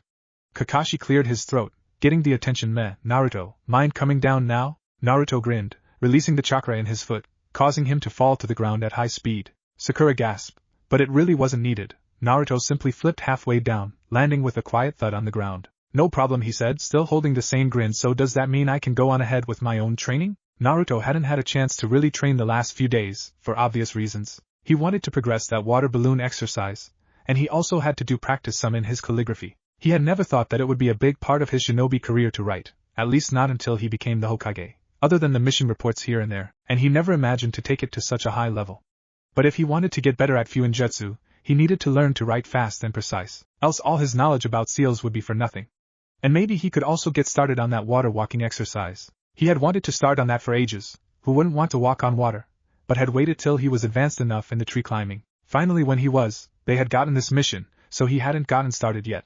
And then there was the matter of keeping his training method a secret. Naruto Gulp Sandangiji told me that he would have me get all the missions involving Tora until I took over the Hokage hat myself, if I ever exposed it to someone not meant to see it. The silver-haired Jounin glanced over his blonde student before shrugging. I guess it won't be a problem. But since you already know the 3 climbing, and has mastered as far as I can see, I will assign you to guard duty tomorrow. Naruto's eyes narrowed. You're just assigning me to guard duty so that you can stay in bed all day and read Erosenen's perverted books, aren't you? Kakashi waved his hand in a dismissive motion, laughing nervously now. Where would you have gotten that idea? Off to train you go, he finished, hoping that the prospect of training was more exciting than exposing him as a pervert for the rest of the team. Naruto stood still for a few more moments, before sighing in a defeated manner, and ran into the forest to find a clearing he could use for training. As soon as Naruto was away, Kakashi turned to the remainder of his team, and started them on their training. Next morning at the bridge, Naruto was sitting on the railing of the bridge, taking a break from his water balloon, was looking over the bridge. It had been a slow day really. Tazuna had told him to get up around 4 a.m., as they were needed at the bridge at 5. Naruto, not wanting to miss out on any training, had made a clone with 3/4 of his chakra, and sent it to the forest clearing he had trained in yesterday. It had chakra to about 70 clones, but he was only making 30 or so, the reason being that they were on a mission, where they could engage in battle against foreign shinobi at any moment, so it wouldn't do that he was totally exhausted if that happened. They had been the first to arrive, with 20 or so workers slowly filing in as the time got closer and closer to 6 a.m. As they were about to start, one of the workers had asked where the shinobi guarding them were, to which Tazuna had pointed on Naruto. This caused disgruntled looks from almost all the workers, and a one even had the nerve of calling him a short brat. Tazuna had smirked, since he had come to know Naruto just a little bit the past few days. And as he had though, Naruto had showed the worker what he could do, almost fully surrounding him with crystal, before 3 razor-sharp blades had shot out, and were inches from slicing him. This, of course, had closed the mouth of any and all the workers, who quickly went to work, not wanting to get on the bad side of their guard. Naruto sighed. He was developing a little temper when it came to his height. He looked down beside him. There were broken water balloons, not shattered at all, they were just punctured, but he was happy, it was progress. He had made the breakthrough yesterday when one of his clones had sat down and analyzed what they had seen Jiraiya do a couple of days earlier, and had realized that what they were doing looked completely different. That's when he had gotten the idea to swirl the water in more than one direction. It had been a success, but it was still damn hard. Agaki, are you bored or what? Tazuna's voice sounded, bringing Naruto back to the bridge. Huh? No, not really. I was just taking a break from my training, Naruto answered, leaning back with closed, and enjoying the sun on his face. Tazuna frowned. Training? You're just playing with water balloons. Naruto chuckled internally. He had figured that the way Tazuna showed curiosity were by insulting. When talking to strangers anyway. Naruto shook his head to answer Tazuna, and made eye contact with him. It's a bit harder than that. I have to burst it open with nothing but my chakra. It's a lot harder than it looks, you know. I don't know. May I have a word with you, Tazuna? A voice from behind them interrupted. Both of them looked at the newcomer. Tazuna put down the little log he had been carrying. Sure thing, Jichi. Is something wrong? Well, I have thought a lot about it, and I think I'm going to quit building the bridge, Jichi said, looking down on the ground as if ashamed, not going unnoticed by Naruto. What? Not you too, Jichi? Why the sudden change of mind? Tazuna asked, surprised, and a little outraged. Tazuna, I have known you for a long time, and you have become a good friend. I want to help, but if I get much more involved in this, Gato will after me when he's done with you. I have to think on the wife and the kids, you know, Jichi replied. Naruto could see that he was really split in this decision, but he had finally valued his family more. Naruto couldn't blame him. It was something Naruto longed after. He longed after getting a father and mother, or just knowing who they were. Naruto respected the man's decision. Tazuna didn't look that convinced. Jichi continued, I want to build the bridge and save Nami as much as the next islander, but everything will lose meaning if you die. Naruto cocked an eyebrow, so he is also concerned for his old friend. I like that guy. Jichi almost looked pleadingly at Tazuna. Why don't we stop building the bridge? Naruto was, to say the least, shocked. He hadn't expected the man to suggest that, not after all he had learned Tazuna had done for it to be built, including lying his ass off to the Hokage, one of the mightiest persons on the elemental continents. Tazuna had regained his calm look, and answered just as calm, you know I can't do that. This bridge is our bridge, not just yours or mine, or the workers' bridge, but the bridge of all the islanders of Nami no Kuni. This is the bridge built on the hopes of the people, the hope that we can break free from Gata's rule, that we can increase our distribution and transportation that will increase the wealth in this poor country. But if we die, Tazuna interrupted, people will know that Tazuna the bridge builder died for what he believed in. That he died in the hopes that someone would take over his work. That he died believing that Nami no Kuni will break free from Gato, if not by his own hands then by the hands of his successor. He put a hand on his old friend's shoulder. I can't ask you to do it, but I will continue to build this bridge until my dying breath. I don't blame you if you don't want to risk your family. You can go home if you want. Jichi looked sad at his old friend, before giving up, convincing him with a sigh. He took off his uniform and the tools he had used, and gave it to Tazuna. I'm sorry, old friend, and with that he left the bridge. Tazuna stood there for a while, just staring at where his old friend had left. He didn't even hear the steps behind him, and only noticed the person when he took the uniform and tools of his hands. He turned around to see his blonde guard putting on the uniform. He gave the kid a questioning look. I thought you said you shouldn't overwork yourself? Naruto grinned back at the old man. How can I sit still and not help after you gave that speech? You have gotten a little more respect in my eyes, Ajizan, but only a little. Tazuna grinned back at the kid. He had come to like him. He was lively and didn't give up. Thanks kid, I'm sure it will help. I just hope there are no more workers who quit just now. We're almost done with the bridge. 1.5 to 2 weeks more, but, just like Chi-Chi, people won't risk their families. I guess, Naruto said, bringing up his hand to form a very familiar hand sign. I will have to help a bit more. Tajua Kagebushin no Jutsu. 20 additional Narutos appeared, effectively doubling the workforce at the bridge. It didn't take long for them to spread out on the bridge, and help where he could. His lively spirit also affected Tazuna, who only was that more determined to finish the bridge. Same afternoon at the market, Tazuna and Naruto were walking down the main street of the biggest town in the area. In all honesty, it didn't deserve the name town or road. It was a long dust trail, where shacks and cracked stone buildings stood along the sides. The people didn't look much better. They were all walking around very carefully, afraid that their life could be stolen at a second's notice. They wore clothes, if you could call it that, which looked to be made up of sacks and mold-infested cloth. The worst were the children.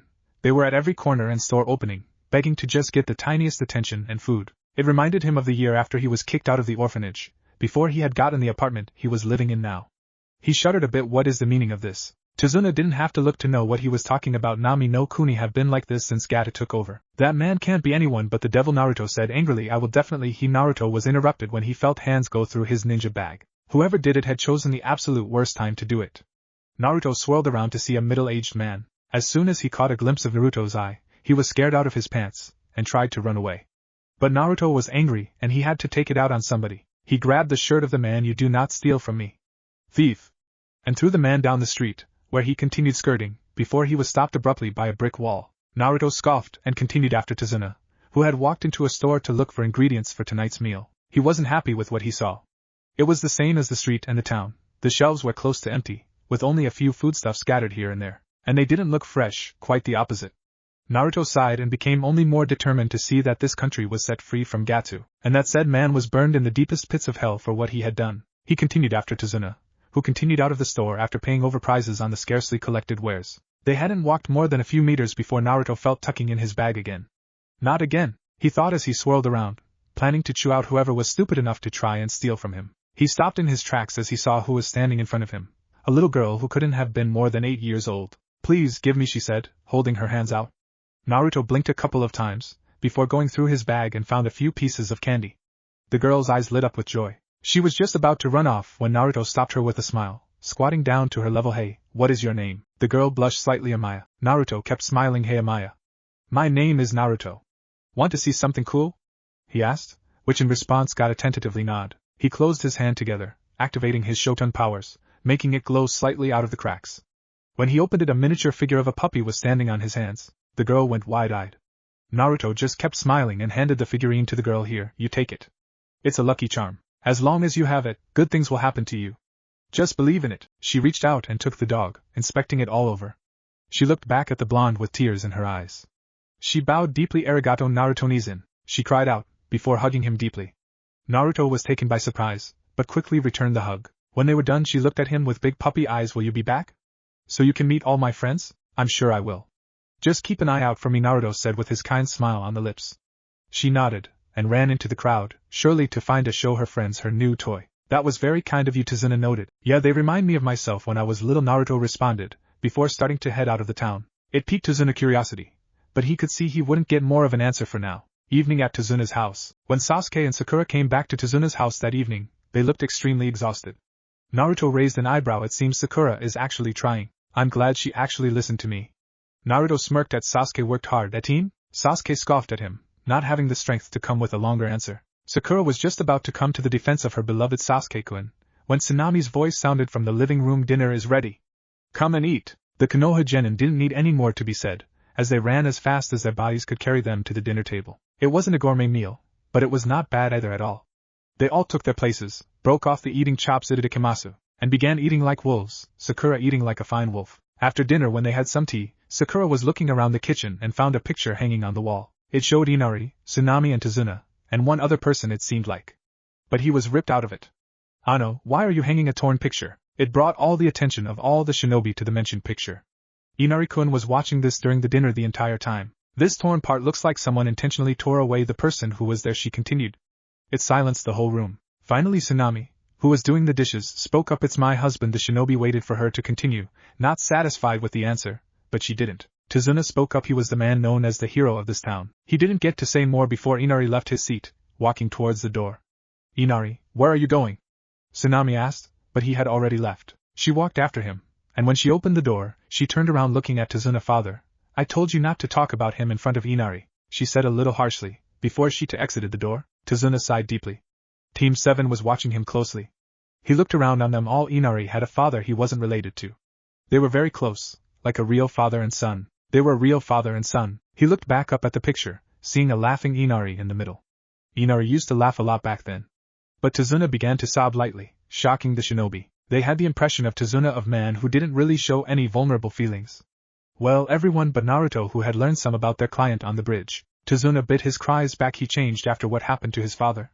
His name was Kaiza. Tazuna paused again. The word courage was forever taken away from the people of this island and Inari. After that day Tazuna went on about explaining how Inari and Kaiza had met, how he had taught him about living his life so he didn't regret a thing. He then went about telling them how a big storm had hit the island, breaking the dam, and how Kaiza had saved them all. Then his voice turned into venom, as he spoke of how Gata had taken over the island, and how Kaiza didn't want to back down, how he was executed in front of the whole town to set an example, and that after that day, Inari was changed. He didn't believe in heroes and courage. He was depressed and cried alone in his room. After he finished, the whole room was quiet. Team 7 had troubled looks on their faces. How horrible! It came quiet from Sakura. The others nodded in agreement. Tazuna then looked up at them all with a determined look in his eyes. And that's why I want to build that bridge. For the people of Wave, for Kaiza and for Inari. I want to break us free from the rule of Gatu. I want Inari to be happy again. That determination was also brought up in the shinobi. And we will help you achieve it. We won't let Gata lay a hand on you. Count on it. Naruto declared. Sasuke smirked. You count on it. I'm not going to be outdone by you, though. Hi, we can't let the people of Wave suffer anymore, Sakura said. Kakashi took a look on the clock. Guys, I think it's about time to hit the racks. We still have to train you guys hard the next few days to get you ready. You don't want to let Tazuna down, do you? None of the genin did, and quickly made their way to bed. The next few days didn't go very different. Kakashi came and helped guard Tazuna, and in the meantime had handed over a jutsu scroll on futon, Repusho. He had said it would work well with his Rakugo Shuriken, and Naruto wasn't one to deny his sensei. Naruto was also making progress on the water balloon exercise, now progressed to the rubber ball exercise. It had taken time to finish the first part of the exercise, only finally completing it when Kakashi had said he had spun it against his natural flow. After that, it had gone easy. But this next step took so much more power, that he hadn't even punctured the ball. Sakura and Sasuke were also progressing, both now able to walk up and down the tree without faltering, and just starting to learn to stay still on the surface. It was going slowly but surely. As for the bridge, it had gone faster with Naruto's clones helping, but more and more workers had quit, and only 7 of them remained now, most of them already having lost their families to Gatu.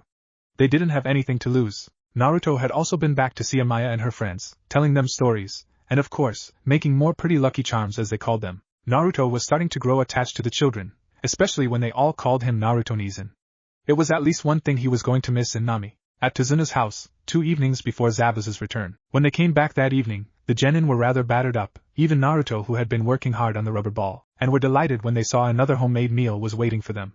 They ate as much as they could to recharge their energy, so they could give it all the next day. Tazuna stopped eating and looked up at Kakashi. The bridge is almost complete. It's thanks to you guys. Tsunami looked up from her meal. But don't push yourself so much. The genin just smiled. Tazuna continued. I wanted to ask this before, but why are you still here even when I lied about the request details? Kakashi folded his hands and closed his eyes. Not doing right when you know it is right is a coward's way. There are no weak soldiers under a valiant commander. They're the teachings of the Yondaime Hokage, our previous Hokage. That's when Inari spoke up. Why it caught all the genin attention. Inari stood up and slammed his hand down in the table. Why are you trying so hard to end up dead? You can't bear Gata's men, even if you train. No matter how hard you try and say those good-looking words, weak people are going to lose against strong people. Naruto glared at that. Shut up. You don't know the first thing about us. That silenced Inari, who were on the verge of tears. Here you are, living a relatively good life. You have mother that loves and cooks for you, and a grandfather who tries to save this country. And what do? You cry, and mope about how bad it is. You don't realize how good you have it compared to other people. Have you seen how the children in the town live? And for that matter, you don't know what it's like to be hated in your own village for something that is out of your control. You don't know what it's like to be beaten and kicked out of shops and forced to go through the garbage for food. You think your life is bad, fine. But don't just sit around and moan about it, do something about it, fight back. Don't be a coward. Naruto rose from the table and headed for the door. Sakura went on alert then. Naruto. Where are you going? Out to train, Naruto all but mumbled. And with that Naruto stormed out the front door with tears in his eyes. Inari stormed out the other side of the house, out the back door. The civilians and the genin of Team 7 were shocked of what Naruto had said. Kakashi-sensei, Naruto's life couldn't have been that bad, right? He has to be lying to get attention, Sakura asked. Kakashi shook his head no. Everything he said was true. Naruto was kicked out of the orphanage when he was 4 years old, and was forced to living on the streets for 6 months before some Anbu found him and took him to the Hokage. The Hokage gave Naruto an apartment, but he has had to learn everything for himself, and was constantly being beaten and kicked out of stores. And that's the down-watered version, he said, shocking everyone in the room. Tazuna looked down on his half-empty plate, so that's what he meant by that. They reminded him of himself as a child. It seems to me that they got a good life compared to what he had to live through. Later that night at the docks outside the house, Inari was sitting on the edge of the docks, looking out over the ocean. He could see the bridge his grandfather was trying to build. He heard footsteps behind him, but didn't bother to see who it was. May I join you? A male voice sounded. Inari guessed it was the Konoha Jounin who had arrived a few days earlier. He shrugged. Kakashi walked over to Inari and sat beside him. Naruto didn't say those things out of spite, you know. Inari didn't react, but he continued anyway. He is just stubborn. Still no reaction. He looked over the ocean. We heard about your father from Tazuna-san. Naruto is the same as you in that way. He didn't have a father when he was young. To be truthful, he doesn't know what it feels like to have parents. He also didn't have a single friend growing up. That caught Inari's attention. He looked up on the young Jounin as he continued, however. I have never seen him grow timid, get sulky, or cry. He has always been desperate to make people recognize him. He now looked down on Inari with what Inari could only guess was a smile on his lips, and he's able to put his life on the line for that dream. He's probably bored of crying by now. That got Inari thinking, remembering what his father was like. That's why he knows the true meaning of being strong. Just like your father, Naruto might be the one who understands you the most. What Naruto said to you before, those are probably the words he's been telling himself over and over again. Kakashi rose from where he had sat. If anything, just don't hold a grudge against him. He wasn't trying to be mean, and with that said, he went back to the house, leaving Inari to think about what he had heard. The following morning in the forest. Are you okay? Hello? Are you there? Naruto's eyes slammed open, surprising the person who had tried to wake him up. Quickly reacting, he jumped up into his taijutsu stance, but relaxed upon seeing that it was an ordinary teenage girl looking at him. He looked around him, finding himself in the same clearing they had been training in the last few days. I must have fallen asleep out here. Haku took a better look at the now obvious ninja in front of her. She noticed his Konoha Hittite he was with Sharingan Kakashi the other day. He must be the one with Shoton. She didn't show her worry, but simply smiled at him. I'm sorry. I didn't mean to surprise you. Naruto smiled back at her. No problem. I didn't mean to jump like that. Reflexes, you know. She nodded at that. Is that Hittite real? Are you a real shinobi? She asked, completing her act as an unknowing civilian. He grinned back at that, pushing his chest up. Yes. I am a shinobi of Konoha. I will protect her with my life. The girl giggled at the way Naruto was acting. Naruto looked at her again. By the way, what are you doing out here so early? Picking herbs, she answered nicely, as she turned away, resuming looking through the plants on the ground. Herbs? Naruto asked. She turned her head and smiled at him. That's right. It's to cure injuries and illness. One of my friends has gotten hurt, so I'm out here looking for herbs to cure him. I can help you. I still have some time before I have to be back to breakfast, he said, helping her going through the plants. He had gotten a bit of knowledge of herbs from his reading, but it really hadn't been anything he had read up on. They picked through the plants for a while, then the girl spoke up again. By the way, what are you doing out here so early? He threw her one of his big smiles. Training. And why are you training? I want to become stronger. But you look strong enough already. No, I want to become stronger and stronger. She was silent for a time, resuming picking through the forest floor. Are you doing it for someone else? Or for yourself? Well, I think when I just graduated I was doing it for myself.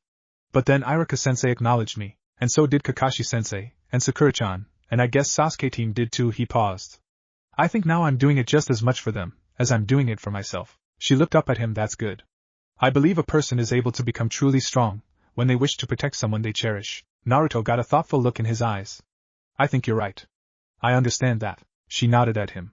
She took her basket, now filled with herbs. Thank you. I think you will become strong. She began walking out of the clearing. By the way, I'm a boy, she said, walking away, leaving Naruto stunned. But he is beautiful. She can't be a boy. You're lying, he said before he could stop himself. She stammered. She sighed. Yes, I am. Why would you lie about something like that? Because of Gato. His men aren't always polite. Naruto was disgusted by that. Don't worry. I won't tell anyone. She smiled back at him. Goodbye. I really hope I don't have to fight you when the time comes. Naruto yawned loudly and stretched his arms above his head. He scratched his eyes and looked around in the room. Sasuke and Sakura were still asleep. It didn't come to a surprise, as the whole week he had woken before them. He was used to get up early to train, and to get through the village as early as possible when fewer people were on the streets. He shook the thoughts from his head and sneaked out of the room, heading for the bathroom. While he was doing his business, he took a look out of the window. He could see the first rays of the sun touch the horizon in the distance. One thing he loved and hated about Nami no Kuni was the flat land and ocean. You could see for miles and miles without anything disturbing your view. He loved that he could see the sunrise so early, since in Konoha you would have to wait at least a few hours for the sun to rise above the small mountains and the forest of Hai no Kuni. But then again, he hated it because you could see so long. One part of being shinobi is hiding in the shadows, and being from Konoha where the forest is everywhere, he almost felt exposed. He breathed in deeply, and went on to brushing his teeth. He looked at his reflection in the little mirror hanging on the wall, and took a deep breath. So, it's today, huh? He asked. No one in particular. Today is probably the day Zabuza will return, and it's highly likely that he will have that fake hunter Nin with him. I have no chance of defeating Zabuza, so I must keep his companion occupied. I have to protect my friends. But it still scares me. Today I am going to fight another shinobi. I may have to kill. Naruto turned on the water and splashed water in his face. I am doing it for my comrades. If I have to kill, then I will do it to save them. I will do it for them, so they can live. When Naruto was done, he made his way down to the kitchen. He was surprised to see Tsunami already up and cooking. He glanced at the clock, and as he thought, it was 6:13 a.m. He sat down at the table. Good morning, Tsunami-san. Tsunami almost jumped 2 feet in the air and spun around with a knife in her hand. Her stance relaxed as she saw who it was. Oh, it's just you, Naruto-kun. Sorry for that, but I didn't expect anyone up yet. Naruto smiled awkwardly while scratching the back of his head. Sorry about that. Normally I'm out training in the morning, but since it's possible I might be needed today, I'm not going. Tsunami smiled at him and resumed cooking. Naruto walked over to the sink and took a glass of water and walked out to the pier to sit and watch the sunrise. He couldn't see much more because of the thick morning fog in the distance. That was one of the reasons they didn't go the bridge earlier. Zabuza could by himself already summon up a lot of fog, so they didn't even want to try him out when he had the natural occurring fog on his side too. Oh Naruto, are you already up? Kakashi's voice came from behind him. He glanced over his shoulder to see the silver-haired Jounin reading his book. Yeah, couldn't sleep anymore. I have woken up this early for as long as I can remember. Now it's training. Before it was to get away before the village awoke. Kakashi walked over beside Naruto and squatted down beside him. I haven't really seen you around since the evening before yesterday. When I left for the bridge yesterday you hadn't come back. Sorry about that, Naruto said, still looking out over the ocean. I needed time to think. And now? Still thinking, Kaka-sensei.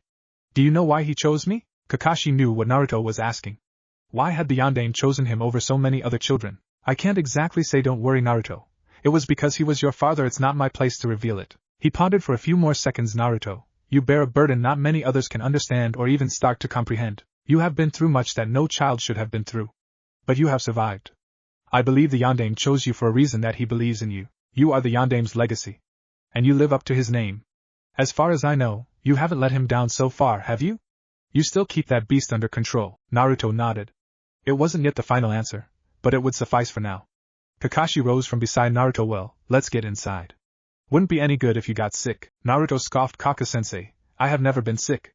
Sure, I have had broken bones and so on, but I have never been sick, and I'm sure you know why. Nonetheless, Naruto got up and got inside. 3 hours later, Kakashi looked up from his book and around on the people around the table. Sasuke and Sakura had gotten down to the kitchen about an hour ago, and Tazuna and Inari came down about 20 minutes ago. There hadn't been much talk. Everyone knew what was likely to happen today. He closed his book and cleared his throat, getting everyone's attention. We all know what is going to happen today, but we haven't really talked about how to execute this. We of course need people around you, Tazuna-san, but we also need to protect your family, namely you, Inari-san and Tsunami-san. Since you can't go to the bridge for obvious reasons, we need to leave someone behind to take guard you. Tazuna and his family had rather worried looks on their faces, but relaxed some when they saw the determined expressions of Team 7, especially that of Naruto. He looked straight back at Kakashi. I have to make this mission a success. This isn't about my first mission being a success anymore. It's about freeing the people of Nami no Kuni, freeing Tazuna and his family, and freeing Amaya and her friends. I can't fail all of them.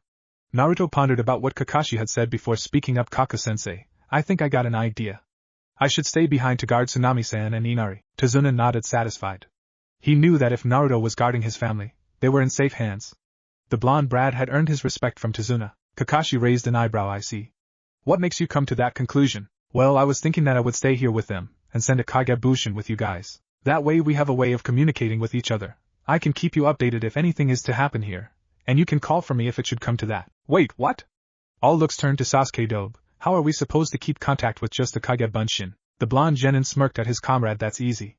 When a Kage Bunshin is dispelled, no matter the way it is dispelled, the knowledge it has gained will return to the user and any other clones the user should have made. So if I want to send a message to you guys, I just make a clone and make it dispel. The same if my clone wants to send a message to me, it can either make another clone or dispel it, or it can dispel itself. And if it comes to it getting dispelled by getting destroyed, then I'll also know. Before Sasuke could answer, it was Kakashi who spoke up. Very well, Naruto, it's a plan I can accept. So Sasuke, Sakura and I, with a Kage Bunshin of Naruto, will guard Tazuna-san on the bridge, while Naruto will stay here and guard Tsunami-san and Inari-san. If anything happens on the bridge or here, we will let the respective part know by sending a message through the Kage Bunshin. Team 7 nodded, showing they understood. Good then, we leave in 15 minutes, so you better get ready.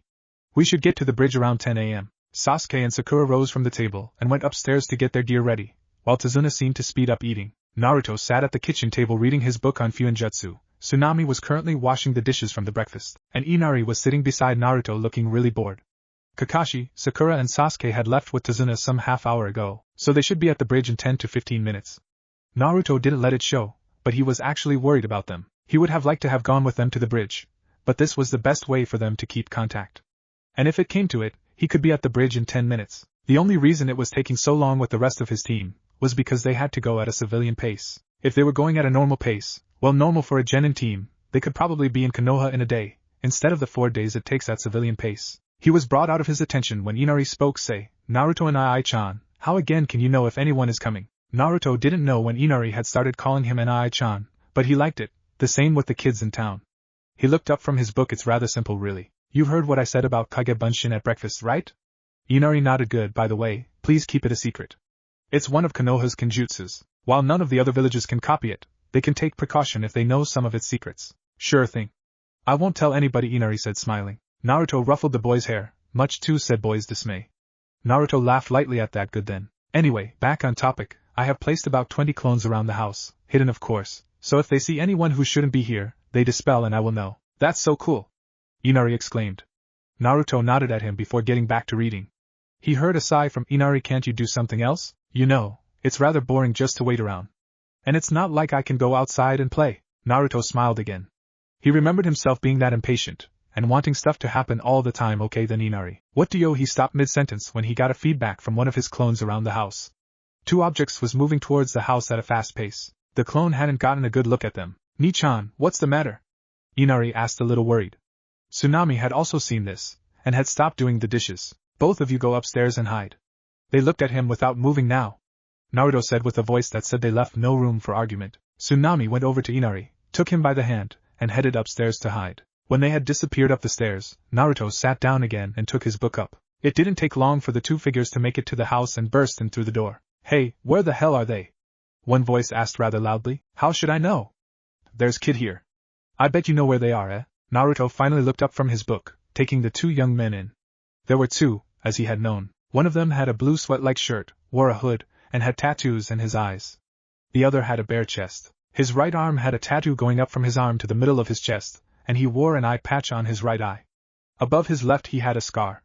They both wore katanas. Just from looking by the way they were standing he could tell they weren't shinobi.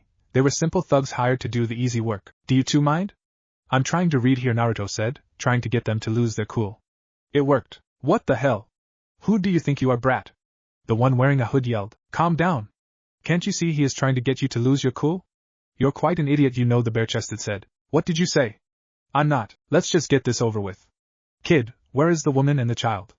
The bare-chested asked, looking at Naruto. He got a sweat drop when he saw Naruto had gone back to reading, apparently not giving them any attention at all. Hey brat. I asked you something? Naruto sighed deeply as you said, let's just get this over with. Naruto got up and got into his stance, creating 2 crystal tanto in the process. The 2 thugs hesitated a bit after seeing their opponent creating crystal out of nothing. It didn't last long as the bare-chested charged headfirst with his companion right after him. Naruto didn't go out of his academy stance, and he easily dodged the first punch from the bare-chested. As soon as he had squatted, the other came with a kick which he simply blocked. This was child play compared to the training he had undergone. He grabbed the leg in front of him and quickly twisted it, making the hood-wearing thug spin and fall. The bare-chested saw this as an opportunity, and clapped his hands together in a fist and brought them hard down on Naruto's head. Instead of the crack he was expecting to hear, he heard nothing. Naruto had grabbed his right wrist and wasn't letting go. Naruto looked with a smirk at his opponent as he tightened and twisted his grip, resulting in a nauseous crack. Naruto's opponent cried out in pain, and retracted his hand as soon as Naruto let go. The hood-wearing thug got up, and together with his companion, they stepped a few steps back, looking at the blonde brat in front of them, who had fended them off without breaking a sweat. Naruto got up from his squat, and simply dusted his pants off. Now, I think we have played long enough behind the two thugs. A vase and a chair transformed into two more Narutos, who quickly thickened their crystal armor in their hands and hit the thugs in their heads. They went out as soon as they had been hit. Naruto shook his head with a smile. Did Gato really think he could kidnap Tazuna's family with thugs? He should know about us. He nodded to his two clones, making them dispel, effectively passing what had happened here to his clone on the bridge. He tied the two thugs up and went upstairs to find Tsunami and Inari hiding in a closet. Tsunami looked worried at him. Is it safe? Naruto showed her a reassuring smile. Yeah, it's safe. Gato only sent two thugs? As if they could take a shinobi down. Inari grinned. Of course. No one can take you down, Naruto and I-chan. Now that isn't true. Naruto laughed. There's a lot of Naruto stopped as he got feedback from a clone. It was the one he had sent with the rest of his team. They were in trouble. Sakura-chan, a few minutes earlier with remainder of Team 7. Meanwhile, Kakashi's group had made their way to the bridge. They couldn't believe the sight that met them. Every worker were lying either dead or dying. Tazuna stared in disbelief. What is this? He looked over the workers. What's wrong? What happened? Kakashi was showing no sign of emotion as he looked over the bridge. Just as we thought. He has returned. Mist began to fill the bridge, confirming what he thought. Team, he's coming. Protect Tazuna-san. They all quickly took their positions, going into defensive poses. Kakashi-sensei, this is his Kirigakure no Jutsu, isn't it? Sakura asked, but got no answer. They were all waiting for Zabuza to show himself. Sorry to keep you waiting, Kakashi. And you're still carrying those kids? Zabuza's voice sounded. As Sasuke began to tremble. He's shaking again. How pitiful, Zabuza mocked. Within a second of that remark, the group was surrounded by 7 water clones. Sasuke smirked. I'm shaking with excitement. Naruto's Kage bunched inside. It's just like you to play the cool act. Let's go, Sasuke. One of the water clones was about to swipe with his sword when Naruto and Sasuke went for it. With a blur of speed, they ran around to the different clones and swiped them with their kunai. A second later they all burst into water. As soon as they were done, the clone got the information from the clones at the house. He didn't take his eyes off Zabuza as he spoke to his team. Gotta send 2 thugs to kidnap Tsunami and Inari as we thought he would. Boss took care of them rather easily, and they're safe now. He plans on taking them somewhere else, probably to Jichi's house or something. Kakashi nodded. I think it would be best for you to dispel and tell Naruto to hurry and come here. I have a feeling we're going to need him. Naruto's clone nodded and dispelled. From across the bridge, Zabuza raised his eyebrows. So he was a clone? Haku, watch out, he can come from anywhere and at any time. I know you have trained a lot this week for this fight against his Shoton, but don't let your guard down. It only takes one slip to give the enemy the upper hand. Of course, Zabuza-san, Haku said with an emotionless voice. Nothing like what he normally talked like. Kakashi looked over his team. Sakura, get close and protect Tazuna. Sasuke, you will have to keep Zabuza's friend occupied. I will take care of Zabuza. The group immediately got into the different positions they were given. Zabuza saw the opposing group getting ready. I don't think we have more time for chit-chat. Haku, you got first. Hi, she said, as she began spinning around making her way to the Konoha shinobi. Sasuke looked in awe at the speed of his opponent as he brought up his kunai. She was aiming for one of the nerves in his chest, when he blocked. Zabuza saw it and raised his eyebrow. He was able to catch up to her speed. The 2 shinobi looked each other over, trying to estimate the other's strength. Their kunai clashed again and again, either being able to get through the other's guard. Haku spun around fast, trying to get some more force into his strike, but Sasuke just did the same, getting the same result. They stopped, trying to overpower the other, rather than compete in speed. Then Haku spoke. I don't want to kill you, but you won't back off, right? Sasuke smirked at his opponent. What? Are you stupid? As I thought, but you won't be able to keep up with me for my next move, she said, keeping up the power struggle. And I'm already 2 steps ahead of you. Really? And which steps would that be? Sasuke asked with a smirk and a raised eyebrow. The first one is the water on the ground, Haku said, keeping her voice even. And the second? Sasuke asked. And the second one, she continued, is that I'm keeping one of your arms busy. Therefore, you can only take and block my attacks. While keeping Sasuke's arm busy, she brought up her other hand, starting to go through one-handed seals. Sasuke's eyes widened. What? He's creating seals with one hand? He could only stand there and do nothing. If he tried to back off, then his opponent would stab him down. If he stayed, he would most likely get hit by whatever technique Haku was casting. He was trapped. Haku stopped at a half-ram seal. Sensatsu Susho, she said, stomping with one foot in the ground. All the water around them flew into the air, forming a dome-like shape around the 2. As soon as the dome was shaped, the water started forming into needles, covering every escape route. Sasuke gulped. So this is it? I'm going to end like this, without even having a chance to catch up at Itachi? The people around the 2 fighters could only look by. Kakashi was, to say it mildly, surprised. One-handed seals? I've only ever seen that in veterans, and it's not something you can learn. You either can or can't do it. And the latter is the most common. That boy really is something. I have to do something. With that thought, Kakashi charged towards the two, aiming to get Sasuke out of the Needle Dome. He was, however, stopped midway by a Zabuza slashing with his decapitation sword, and was forced to dodge it unless he wanted to lose a head. Zabuza shook his head laughing lightly, causing chills down Sakura's back. Now Kakashi, it wouldn't be nice to interrupt someone's fighting, would it now? Kakashi looked frustrated at Zabuza, and thereafter Sasuke, come on Naruto. We need you. Sasuke looked around the dome, trying to find a way to escape the come, but all escape routes were blocked. He glanced over the shoulder to see if Kakashi could help him, only to see him in a showdown against Kakashi. He turned his vision back on his opponent. The water needles began flying towards the two, and Haku jumped back to avoid getting hit. The sound of the needles hitting their target sounded as the place they had fought was covered up in vapor. Haku didn't move out of her defensive position as it was blown away by the light ocean breeze. What she saw surprised her. Sasuke was inside a prism made up of thin red crystal. She narrowed her eyes. So he has shown up. This is what I have trained for the last week. The other two won't be a problem, but the Shoton user. Now where is he? Her question was answered as she heard a voice behind her. Kesho Purizumu. It came from Naruto, who looked a little winded. He looked over the field. Haku was standing a few meters from Sasuke, who was now inside his crystal prism. Kakashi and Zabuza were standing in front of each other a couple of meters from Sasuke, not looking like they had started yet, and finally Sakura was standing guard in front of Tazuna all the way back on the bridge. Haku rose from her crouch without turning towards Naruto. So you have finally decided to show up? Naruto jumped over to Sasuke, releasing his prism in the process. Sasuke looked up at his blonde teammate and nodded appreciating. Naruto, seeing that Sasuke was okay, stood up and faced Haku. Sorry if I kept you waiting.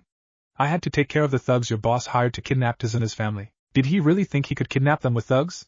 Surely you have told him about us. Haku didn't answer but began going through seals, causing Naruto to go into defensive stance. Haku finished and stomped in the ground again. Sensatsu Suisho water again rose from the ground, before forming into needles and shoot towards the two boys. Haku was shocked when all the needles stopped only a few meters from Naruto, who was standing with a hand raised towards the needles. Slowly at first, but going faster and faster, the needles crystallized with Naruto as center. Naruto smirked. Jutsu like that isn't going to work on me. As he talked, the needles combined and started forming the Rakugo Shuriken. With a flick of a finger they flew towards Haku, who could only parry and dodge. Naruto was impressed that she didn't get hit once. Impressive, he nodded approvingly. Haku was watching him through her mask. He can crystallize my Shoton, but how does he fare against a material that's already a crystal? She began going through another set of seals. Hayatan, Saban no Hari. Naruto was shocked to see the water around his opponent froze over before breaking into pieces and forming Saban. He didn't let it show as he looked at his opponent. I see you have a Kekai Genkai too. But seriously, what's with the needles? He didn't get an answer as the ice Saban fired towards him. He planned to crystallize them, but was surprised at how hard it was. They got closer and closer, and he had only crystallized a little over a tenth of them. They were too close for comfort as he realized he couldn't crystallize them all before they hit. He looked over his shoulder to see Sasuke up and about again. Sasuke, he has a Kekai Genkai, go and protect Tazuna and I will take care of this. Naruto said as they began to dodge all the needles. There were too many and they got scratches here and there. Sasuke glared at his teammate. No way. I'm Uchiha Elite. No way a clan-less dobe can do better than me. Sasuke, remove that pole from your ass. Maybe if you had your Sharingan yet you could do it, but you don't. So let the clan-less dobe handle it. I should be able to keep him busy with my Shoton. As they spoke the mist began to thicken. Crap, Kaka-sensei and Zabuza must have started their fight. They could hear their teacher and Zabuza clash here and there. Naruto took a look at Sasuke. He didn't look like he was going to Tazuna. He sighed dejectedly. Fine, stay, but don't get in the way. Sasuke was still glaring at Naruto, but resigned. Fine. Naruto turned towards Haku. Now, shall we? You're not going to give up either, are you? Haku asked from his position. Naruto shook his head. Sorry, no can do. Wouldn't look good on paper that my first higher ranking mission was a failure, and I can't let all these people down. I didn't think so. Hayatan, Saban no Hari, she said again, forming the ice needles. Naruto knew he couldn't crystallize them, so he had to block them.